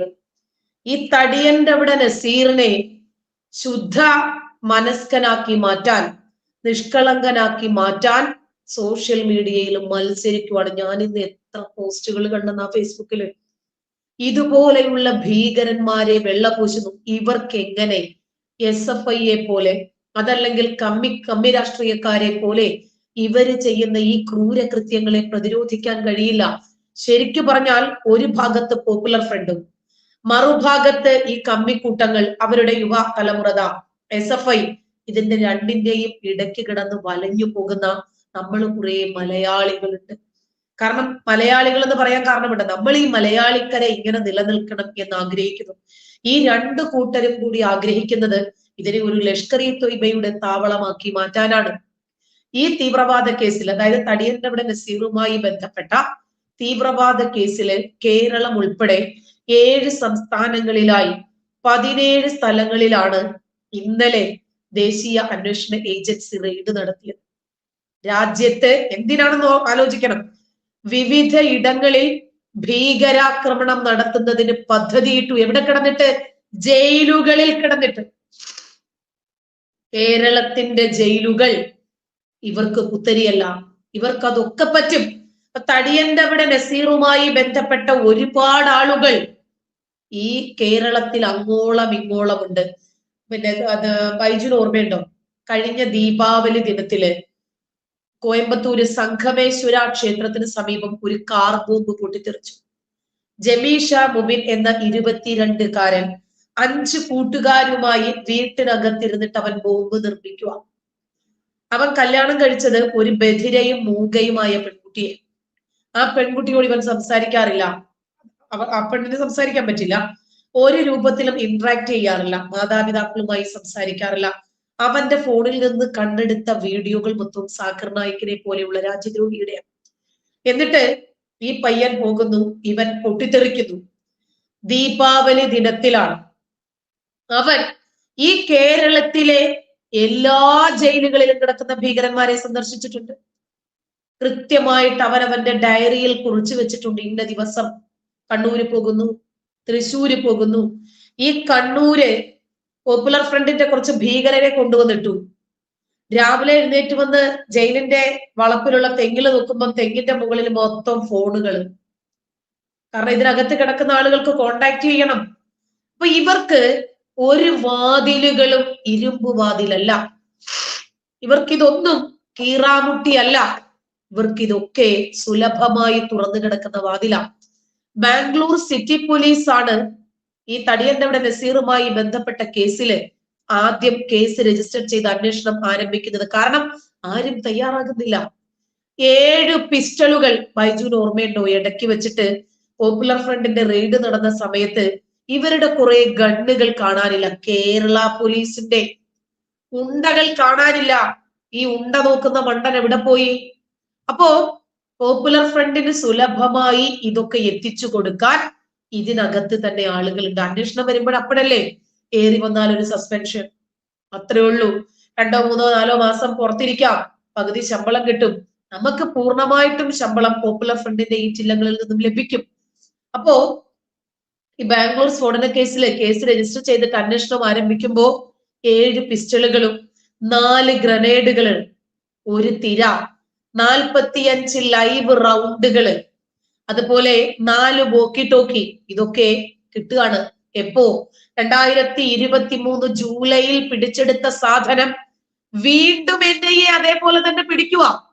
ഈ പിടിച്ചെടുത്ത സാധനം എങ്ങനെയാണ് വീണ്ടും ഈ തീവ്രവാദികളിൽ എത്തിയതെന്ന് ആലോചിക്കണം. മനസ്സിലായ? 2023 ഒക്ടോബറില് കേസ് NIA ഏറ്റെടുക്കുന്നു. ജൂലൈയിൽ പിടിച്ചത് ഒക്ടോബറിൽ കേസ് ഏറ്റെടുക്കുന്നു. പിന്നീട് 13ഓളം സ്ഥലങ്ങളിൽ റെയ്ഡുകൾ നടത്തുന്നു. ഇതൊക്കെ നമ്മുടെ നാട്ടിൽ സംഭവിക്കുക. നമ്മൾ ഭയപ്പെടണം. ഇത് ഇക്കഴിഞ്ഞ വെള്ളിയാഴ്ചയാണ് ബാംഗ്ലൂരിലെ പ്രശസ്തമായ രാമേശ്വരം കഫേയിൽ ഉണ്ടായ സ്ഫോടനം.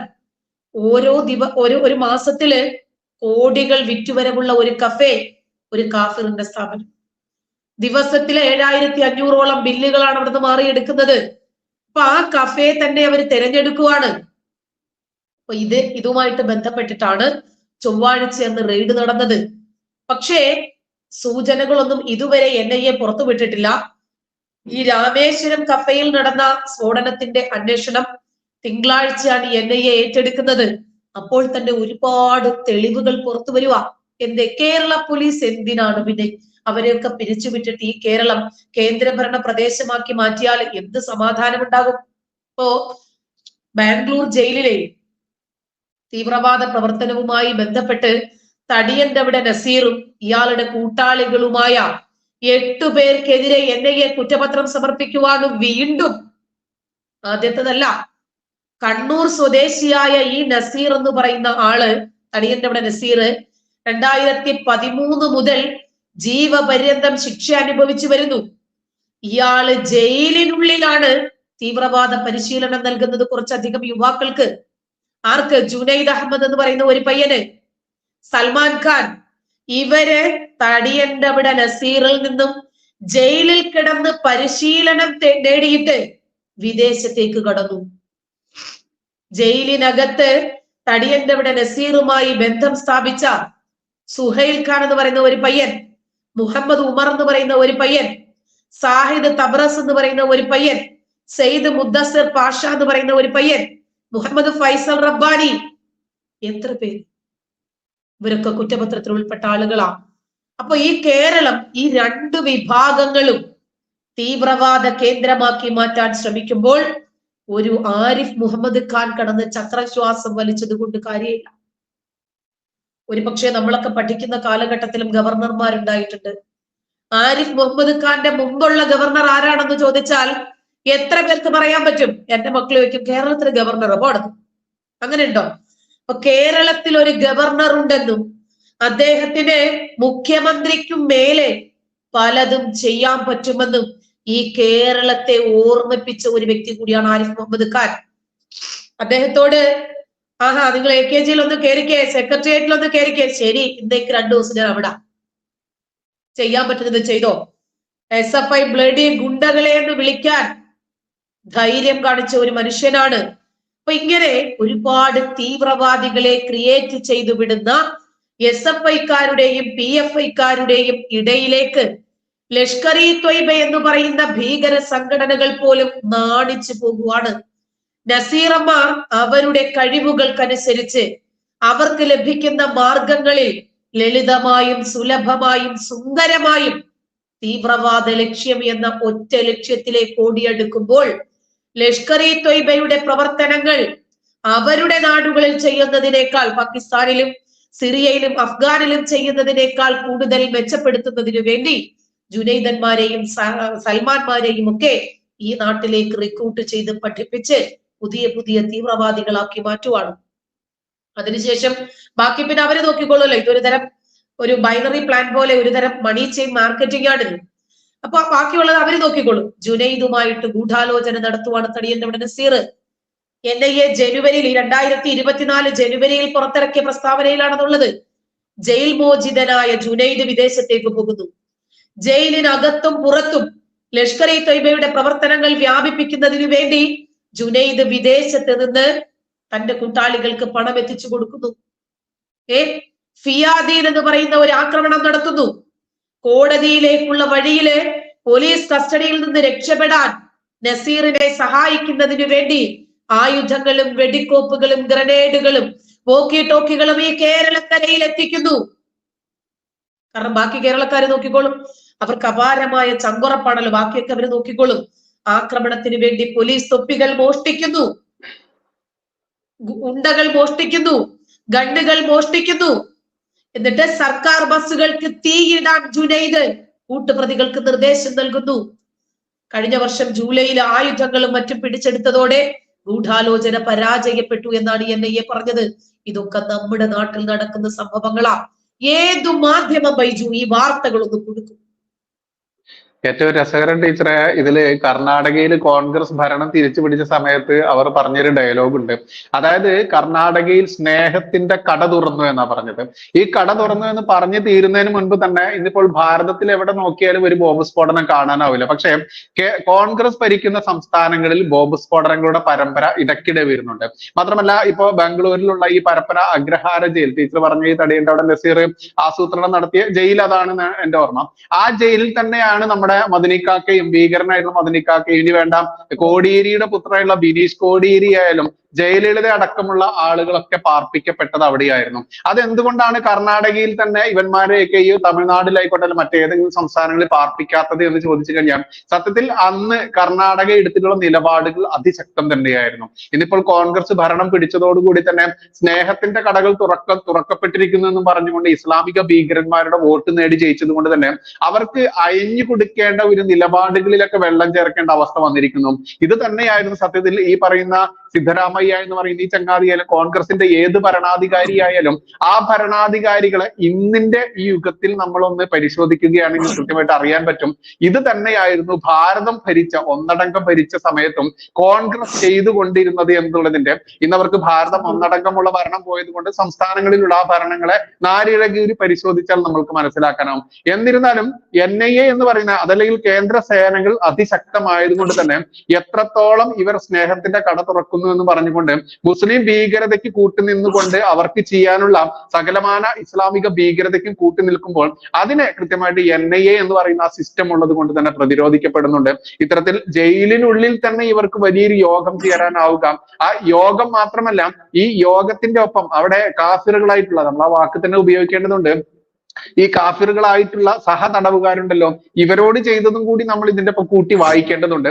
ഇവർ ചെയ്തത് എന്തെന്ന് ചോദിച്ചാൽ അവരുടെ മതം മാറ്റി എന്നുള്ളതാണ്. അവരെ മതം മാറ്റാൻ വേണ്ടി തടിയന്റെ അവിടെ നസീർ അടക്കമുള്ള ഇസ്ലാമിക കൊടുംഭീകരന്മാർ അവരുടെ മതം മാറ്റിക്കൊണ്ട് അവരെയും തലച്ചോറിൽ അതല്ലെങ്കിൽ തലച്ചോറിന് മസ്തിഷ്ക പ്രക്ഷാളനം നൽകിക്കൊണ്ട് അവരെ മാറ്റിക്കൊണ്ട് അവരെയും ഇസ്ലാമിക ഭീകരന്മാരാക്കി. അതുകൊണ്ട് തന്നെയാണ് NIA കൃത്യമായിട്ടും ഈ കർണാടകയിൽ ഫോക്കസ് ചെയ്തത് കൊണ്ട് തന്നെ അവർക്ക് കൃത്യമായിട്ടും അത് പറയാനാവും ഇത്തരത്തിലുള്ള നടപടികളാണ് അവിടെ നടക്കുന്നത് എന്നുള്ളത്. അത്തരത്തിൽ അവരുടെ ആ റിപ്പോർട്ട് പ്രകാരം തന്നെയാണ് ഇന്നിപ്പോൾ ഇത്രയും സംസ്ഥാനങ്ങളിലൊക്കെ അതിശക്തമായിട്ടുള്ള റെയ്ഡുകൾ നടക്കുന്നത്. അത് സംസ്ഥാനം ഭരിക്കുന്നത് കോൺഗ്രസ് ആയിട്ട് കൂടി ഇത്രയ്ക്കും NIA നോക്കുന്നുണ്ടെങ്കിൽ ഇവിടെ പിണറായി വിജയൻ അടക്കമല്ലേ, നമുക്കറിയാം തമിഴ്നാടിനെ പറ്റി ചിന്തിക്കുകയാണെങ്കിൽ ഇതിപ്പോൾ പിണറായി വിജയന്റെ അനിയനാണ് അതല്ലെങ്കിൽ പിണറായി വിജയന്റെ ജ്യേഷ്ഠനാണെന്ന് തോന്നിക്കുന്ന രീതിയിൽ തന്നെ പിണറായി വിജയനേക്കാൾ ഒരു പടി മുന്നിലേക്ക് പോയിക്കൊണ്ട് ഇസ്ലാമിക പ്രീണനം നടത്തുന്ന മറ്റൊരു ഭരണാധികാരി തന്നെയാണ് ഈ സ്റ്റാലിൻ എന്ന് പറയുന്ന ഈ ചങ്ങാതിയുടെ ചരിത്രം കൂടി നമ്മൾ പരിശോധിക്കേണ്ടത്. അവിടെയും അവർ കൃത്യമായിട്ട് ഫോക്കസ് ചെയ്തിരിക്കുന്നത് ഇസ്ലാമിക ഭീകരരെ തന്നെയാണ്. ഇപ്പോൾ കഴിഞ്ഞ മാസമൊക്കെ ഞാൻ കോയമ്പത്തൂർ പോയ സമയത്തൊക്കെ ഈ കോയമ്പത്തൂരിലെ ഉക്കടം എന്ന് പറയുന്ന ഒരു പ്രദേശമുണ്ട്. എവിടെ നമ്മുടെ കേരളത്തിലായിക്കോട്ടെ നമ്മുടെ നാട്ടിൽ അങ്ങോളം ഇങ്ങോളമുള്ള ഇസ്ലാമിക ഭീകരന്മാർ കൊടും ക്രൂരത കാട്ടിയിട്ടുണ്ടാവും. അവരെ പിടികൂടുന്നത് കണ്ണൂർ പോലെയുള്ള കേരളത്തിലെ ജില്ലയാണെങ്കിൽ ഈ തമിഴ്നാട്ടിൽ വരുന്നത് ഉക്കടം പോലെയുള്ള സ്ഥലങ്ങളാണ്. അവിടെ നോക്കിക്കഴിഞ്ഞാൽ കൃത്യമായിട്ടും ഹൈന്ദവ ക്ഷേത്രങ്ങളുടെ നടുവിൽ കൃത്യമായിട്ട് ഇപ്പൊ 2 ക്ഷേത്രങ്ങളുണ്ടെങ്കിൽ അതിന് നടുവിൽ ഒരു പള്ളി എന്ന രീതിയിലേക്ക് ഇന്നിപ്പോ കേരളത്തിൽ കാണുന്ന രീതിയിൽ തന്നെ അതിക്രമിച്ചായാലും വേണ്ടില്ല, അടിച്ചമർത്തിയിട്ടായാലും വേണ്ടില്ല, ഈ പാവം പിടിച്ച ഇന്നിപ്പോൾ ന്യൂനപക്ഷമാണോ ഭൂരിപക്ഷം ന്യൂനപക്ഷമാണോ എന്ന് സംശയിക്കുന്ന രീതിയിലേക്ക് കേരളത്തിലും തമിഴ്നാട്ടിലും മാറിയിട്ടുണ്ട് എന്ന് സംശയിക്കാവുന്ന ആ വിഭാഗത്തോട് ചെയ്യുന്ന ആ ക്രൂരത കൂടി നമ്മളിവിടെ പരിശോധിക്കേണ്ടതുണ്ട്. എന്തായാലും തമിഴ്നാടായാലും കർണാടകമായാലും കേരളമായാലും മറ്റ് കോൺഗ്രസ് ഭരിക്കുന്ന സംസ്ഥാനങ്ങളായാലും ഈ പറയുന്ന നമ്മുടെ BJP ഭരിക്കുന്ന സംസ്ഥാനമായാലും കൃത്യമായിട്ട് എവിടെയാണ് കൃത്യമായിട്ട് രാജ്യസ്നേഹികൾ എന്നുള്ളതും എവിടെയാണ് രാജ്യദ്രോഹികൾ എന്നുള്ളതും കൃത്യമായിട്ട് അറിയാനുള്ള ഒരു അവസരം കൂടിയാണ് ഈ ആധുനിക കാലത്തെ യുവജനതയ്ക്ക് കൂടി എന്നതുകൂടെ കൂട്ടിച്ചേർക്കാനുണ്ട്. തന്നെയല്ല ബൈജു, ഇപ്പൊ കോൺഗ്രസ് കർണാടകയിൽ അധികാരത്തിൽ വന്നതോടെ അവർക്ക് കുറച്ചുകൂടി എളുപ്പമായി. കാരണം നമ്മുടെ കേന്ദ്രം കോൺഗ്രസ് ഭരിച്ചാണ് ഈ നാട് പാകിസ്ഥാനെ വെല്ലുന്ന രൂപത്തില് ഒരു ഭീകരവാദ രാജ്യമാക്കി മാറ്റാൻ അവർ തയ്യാറെടുത്തത്. കാരണം മൗനി ബാബയെ പോലെയുള്ള ആളുകളാണ് ഭരിച്ചിരുന്നത്. അവർക്ക് പ്രശ്നമില്ല, അവർക്ക് അധികാരം കിട്ടിയാൽ മതി. ഈ നാട് ആര് കൊണ്ടുപോയാലും അതവരുടെ വിഷയമല്ല. നമ്മളെ സംബന്ധിച്ചിടത്തോളം ആരധികാരത്തിൽ ഇരിക്കുന്നു എന്നതല്ല നമ്മുടെ വിഷയം. നമ്മൾ സുരക്ഷിതരായിരിക്കണം. നമ്മുടെ രാജ്യത്തിന്റെ അതിർത്തികൾ സുരക്ഷിതമായിരിക്കണം. ഭരണഘടന അനുസരിച്ച് പ്രവർത്തിക്കണം. ഈ രാജ്യത്തെ ജനങ്ങളെ എല്ലാം തുല്യമായി കാണണം. ജാതിയുടെയും മതത്തിന്റെയും അടിസ്ഥാനത്തിൽ, പോപ്പുലേഷന്റെ അടിസ്ഥാനത്തിൽ, വോട്ട് ബാങ്കിന്റെ അടിസ്ഥാനത്തിൽ യാതൊരു വിധത്തിലുമുള്ള ഡിസ്ക്രിമിനേഷൻ ഇല്ലാതെ അവരെ തുല്യരായി കണ്ട് ഓരോ വ്യക്തികൾക്കും ഓരോ മതവിഭാഗത്തിനും വേണ്ടുന്ന ക്ഷേമ പ്രവർത്തനങ്ങൾ നടത്താൻ ഈ ഭരണകർത്താക്കൾക്ക് കഴിയണം. അത് കഴിയാതെ പോകുന്നത് കൊണ്ടാണ് നമ്മൾ പലപ്പോഴും അവരെ വിമർശിക്കേണ്ടി വരുന്നത്. അതുപോലെ നമ്മുടെ രാജ്യത്ത് ജനങ്ങൾക്കിടയിൽ പരസ്പരമുള്ള സഹവർത്തിത്വം, അതുപോലെ അവരുടെ ബോധവൽക്കരണം, ശാസ്ത്രബോധം, ഇതൊക്കെ വർദ്ധിപ്പിക്കാൻ, അനാചാരങ്ങളിൽ നിന്നും മോചനം നേടുന്നതിനു വേണ്ടി ഇതിനൊക്കെ പ്രവർത്തിക്കാൻ, ഓരോ വ്യക്തികളുടെയും ജീവിത നിലവാരം ഉയർത്താൻ, തൊഴില്, സുരക്ഷിതത്വം, വ്യാവസായിക സൗഹൃദങ്ങള്, ഇതൊക്കെ ഒരു രാജ്യത്തുണ്ടാകണം. പക്ഷെ ഇതൊന്നും ഉണ്ടാകുന്നില്ല. ഇതിനൊക്കെ അനുസൃതമായി നയങ്ങൾ രൂപീകരിക്കാൻ രാഷ്ട്രീയ കക്ഷികൾക്കോ ഭരണ നേതൃത്വത്തിനോ കഴിയാതെ വരുമ്പോഴാണ് ഇവിടെയുള്ള ഭൂരിപക്ഷം ജനങ്ങളും ഇത്തരം മൂല്യങ്ങളെ നിരാകരിച്ച് ചില കപട രാഷ്ട്രീയക്കാർക്ക് പിന്നാലെ പോകുന്നത് നമുക്ക് കാണുന്നത്. കടുത്ത സോഷ്യലിസ്റ്റ് അന്ധവിശ്വാസം ഇതിനൊക്കെ എതിരെ പ്രവർത്തിക്കുന്നെന്ന് പറഞ്ഞു തന്നെയാണ് ഇവരൊക്കെ നിലവിൽ വരുന്നത് തന്നെ. ഇപ്പോ കോൺഗ്രസ് പാർട്ടി വികസനം കൊണ്ടുവന്നാലും കമ്മ്യൂണിസ്റ്റ് പാർട്ടി വികസനം കൊണ്ടുവന്നാലും പ്രതിപക്ഷത്തിന് ആളുകളെ സംഘടിപ്പിക്കാൻ കഴിയുക എന്നത് ചെറിയ ചെറിയ പ്രതിലോമ ആശയങ്ങൾ പ്രചരിപ്പിച്ചുകൊണ്ടായിരിക്കണം എന്ന തത്വം നമ്മുടെ നാട് കുറേ ആയിട്ട് പ്രചരിച്ചു വരുക. പക്ഷെ ഇത്തരം ആശയങ്ങൾക്ക് നമ്മുടെ നാട്ടിൽ വളക്കൂറില്ല. അതിനാരും തയ്യാറാകുന്നില്ല. ഒരു ബോധവൽക്കരണം, ഏതൊരു പദ്ധതിയെയും എങ്ങനെ മെച്ചപ്പെടുത്താം എന്നതിനേക്കാൾ ഏറെ അത് ഏത് രാഷ്ട്രീയ കക്ഷി കൊണ്ടുവരുന്നു, അത് BJP ആണോ കൊണ്ടുവരുന്നത്, അതിനെ പല്ലും നഖവും ഉപയോഗിച്ച് എതിർക്കണം. ഒരു ജനാധിപത്യ രാജ്യത്ത് ഭൂരിപക്ഷം ജനങ്ങളുടെയും വിശ്വാസം, നിലപാട്, ഇതിനൊക്കെ അനുസരിച്ചിട്ടുള്ള രാഷ്ട്രീയ പാർട്ടികളെ അവർ തന്നെ തെരഞ്ഞെടുക്കുന്നു. പക്ഷേ പിന്നീട് ആ ജനങ്ങൾക്ക് തന്നെ അതൊരു തലവേദനയായി മാറുന്നു. ജനങ്ങൾ എന്തൊക്കെ വിഴുപ്പ് ചുമക്കണം എന്നത് ഈ രാഷ്ട്രീയ കക്ഷികൾ തീരുമാനിക്കും. ഈ രാഷ്ട്രീയ പാർട്ടികൾ അതിനുവേണ്ടി മത്സരിക്കും. അതുകൊണ്ടാണ് ജനങ്ങളെ ബോധവൽക്കരിക്കണം എന്നത് ഒരു വിദ്യാഭ്യാസ പ്രവർത്തനമായി നമ്മൾ കാണുന്നത്. പക്ഷെ ആ വിദ്യാഭ്യാസ പ്രവർത്തനം ഇത്തരം ആഭാസകരമായ കലാലയ ജീവിതമാണ് നമുക്ക് സമ്മാനിക്കുന്നത്. ഇത്തരം കലാലയ അനുഭവങ്ങളിലെ സിദ്ധാർത്ഥുമാരെയും അഭിമന്യുവിനെയുമാണ് നമുക്ക് സമ്മാനിക്കുന്നത്. അതുകൊണ്ട് AC ഹാളുകളിൽ ഇരുന്ന് സെമിനാറുകളിൽ പ്രസംഗം നടത്തിയിട്ട് കാര്യമില്ല. ആളുകളെ പരിഹസിച്ചു കൊണ്ടിരിക്കുവാണ് ശരിക്കു പറഞ്ഞാൽ ഇവര്. അവരുടെ മാർഗങ്ങൾ ഇപ്പോഴും 6-ാം നൂറ്റാണ്ടിന്റെ ആ ഗോത്ര യുഗത്തിൽ, ആ ഗോത്ര സംസ്കാരത്തിലാണ് നിൽക്കുന്നത്. ജനങ്ങളെ വഴിതടയുക, ജനാധിപത്യ വിരുദ്ധമായ പ്രവർത്തനങ്ങളിൽ ഏർപ്പെടുക, റിലേ സമരങ്ങൾ ആചാരമായി നടത്തുക, മനുഷ്യന്റെ ഏറ്റവും ഗോത്രീയമായ ആശയങ്ങളെ പോലും പിന്തുടരുക, മുത്തലാഖ് പോലെ, ബഹുഭാര്യത്വം പോലെ, അതുപോലെ ഇത്തരം ചില ആശയങ്ങളിൽ ഊന്നി നിന്ന് അപരിഷ്കൃത ഗോത്ര ആചാരത്തെ തിരിച്ചു കൊണ്ടുവരാൻ ശ്രമിച്ചു കൊണ്ടിരിക്കുന്ന ഈ രാഷ്ട്രീയക്കാർക്കിടയിൽ മതം എന്ന ആ ഒരു മാരകമായ വിപത്തിന്റെ ഒരു പ്രതിധ്വനിയാണ് നമ്മൾ കണ്ടുകൊണ്ടിരിക്കുന്നത്.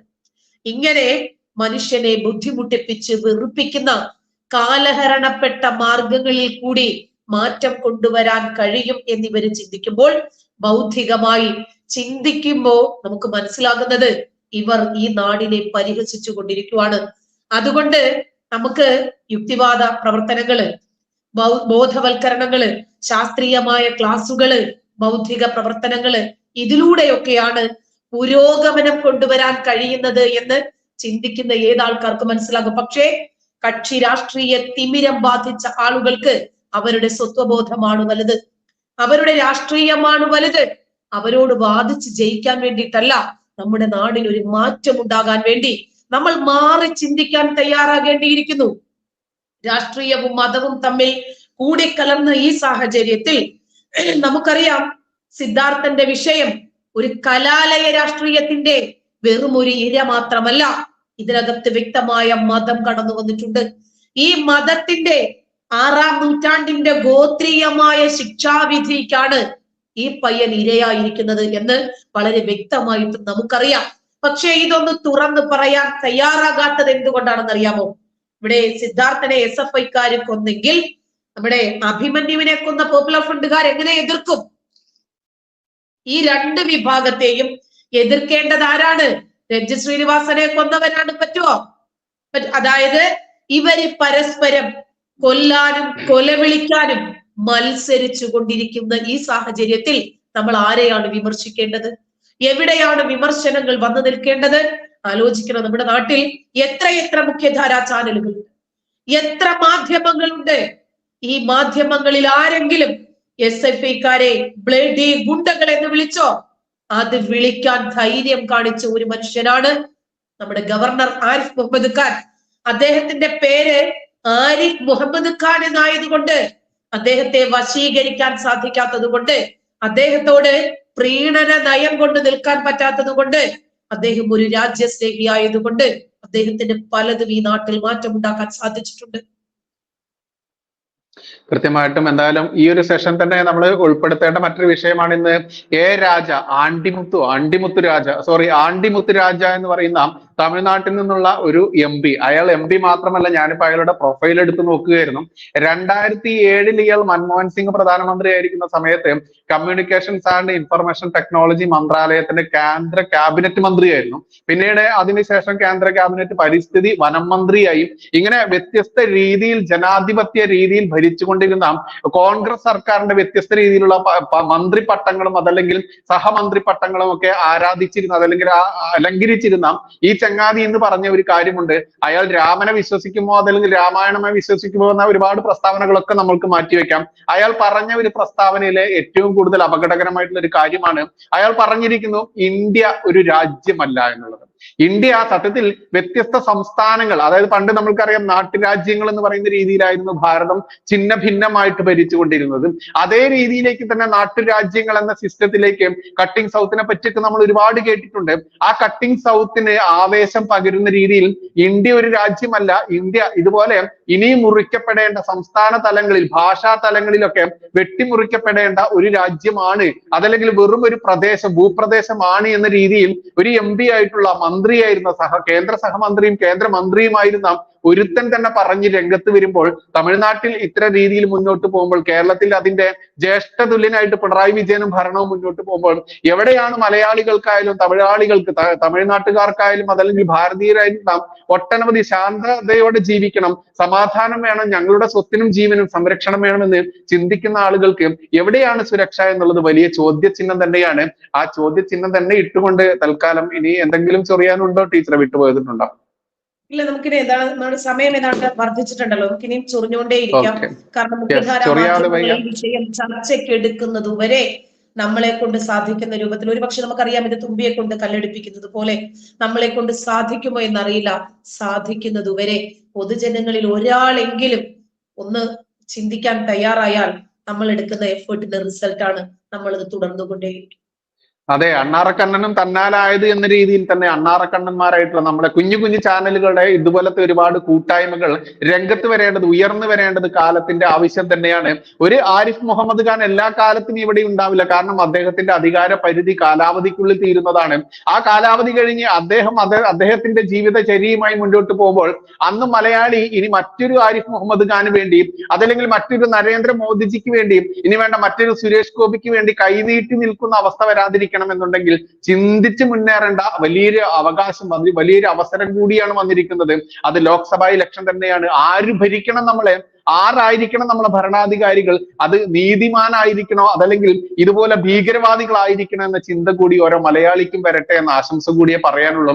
എന്തായാലും ചൊറിയാതെ വയ്യ വീണ്ടും അടുത്ത ദിവസം 8 മണി മുതൽ 9 മണി വരെ വരുന്നതായിരിക്കും. അപ്പോൾ വ്യത്യസ്ത വിഷയങ്ങളുമായി വരുന്നതായിരിക്കും. അതിന് നിങ്ങളുടെ സഹായം ഞങ്ങൾക്ക് ആവശ്യമാണ്. ഓരോ ദിവസവും രാവിലെ അതല്ലെങ്കിൽ ഉച്ചയ്ക്ക് മുൻപായിട്ട് നമ്മൾ കമ്മ്യൂണിറ്റി പോസ്റ്റിൽ ഒരു പോസ്റ്റ് ഇടാറുണ്ട്. ഇന്നത്തെ ചർച്ചാ വിഷയത്തിലേക്ക് പ്രേക്ഷകരുടെ പ്രതികരണം ആരാഞ്ഞുകൊണ്ട്. അപ്പൊ പ്രേക്ഷക പ്രതികരണം സജീവമാവട്ടെ എന്ന ആ ഒരു രീതിയിൽ തന്നെ ആശംസിച്ചുകൊണ്ട് തൽക്കാലം നമുക്ക് ഈ സെഷനോടെ വൈൻഡപ്പ് ചെയ്യാം. എന്തായാലും നന്ദി, നമസ്കാരം, ജയ് ഹിന്ദ്, ജയ് ഹിന്ദ്. ശുഭരാത്രി, ജയ് ഹിന്ദ്.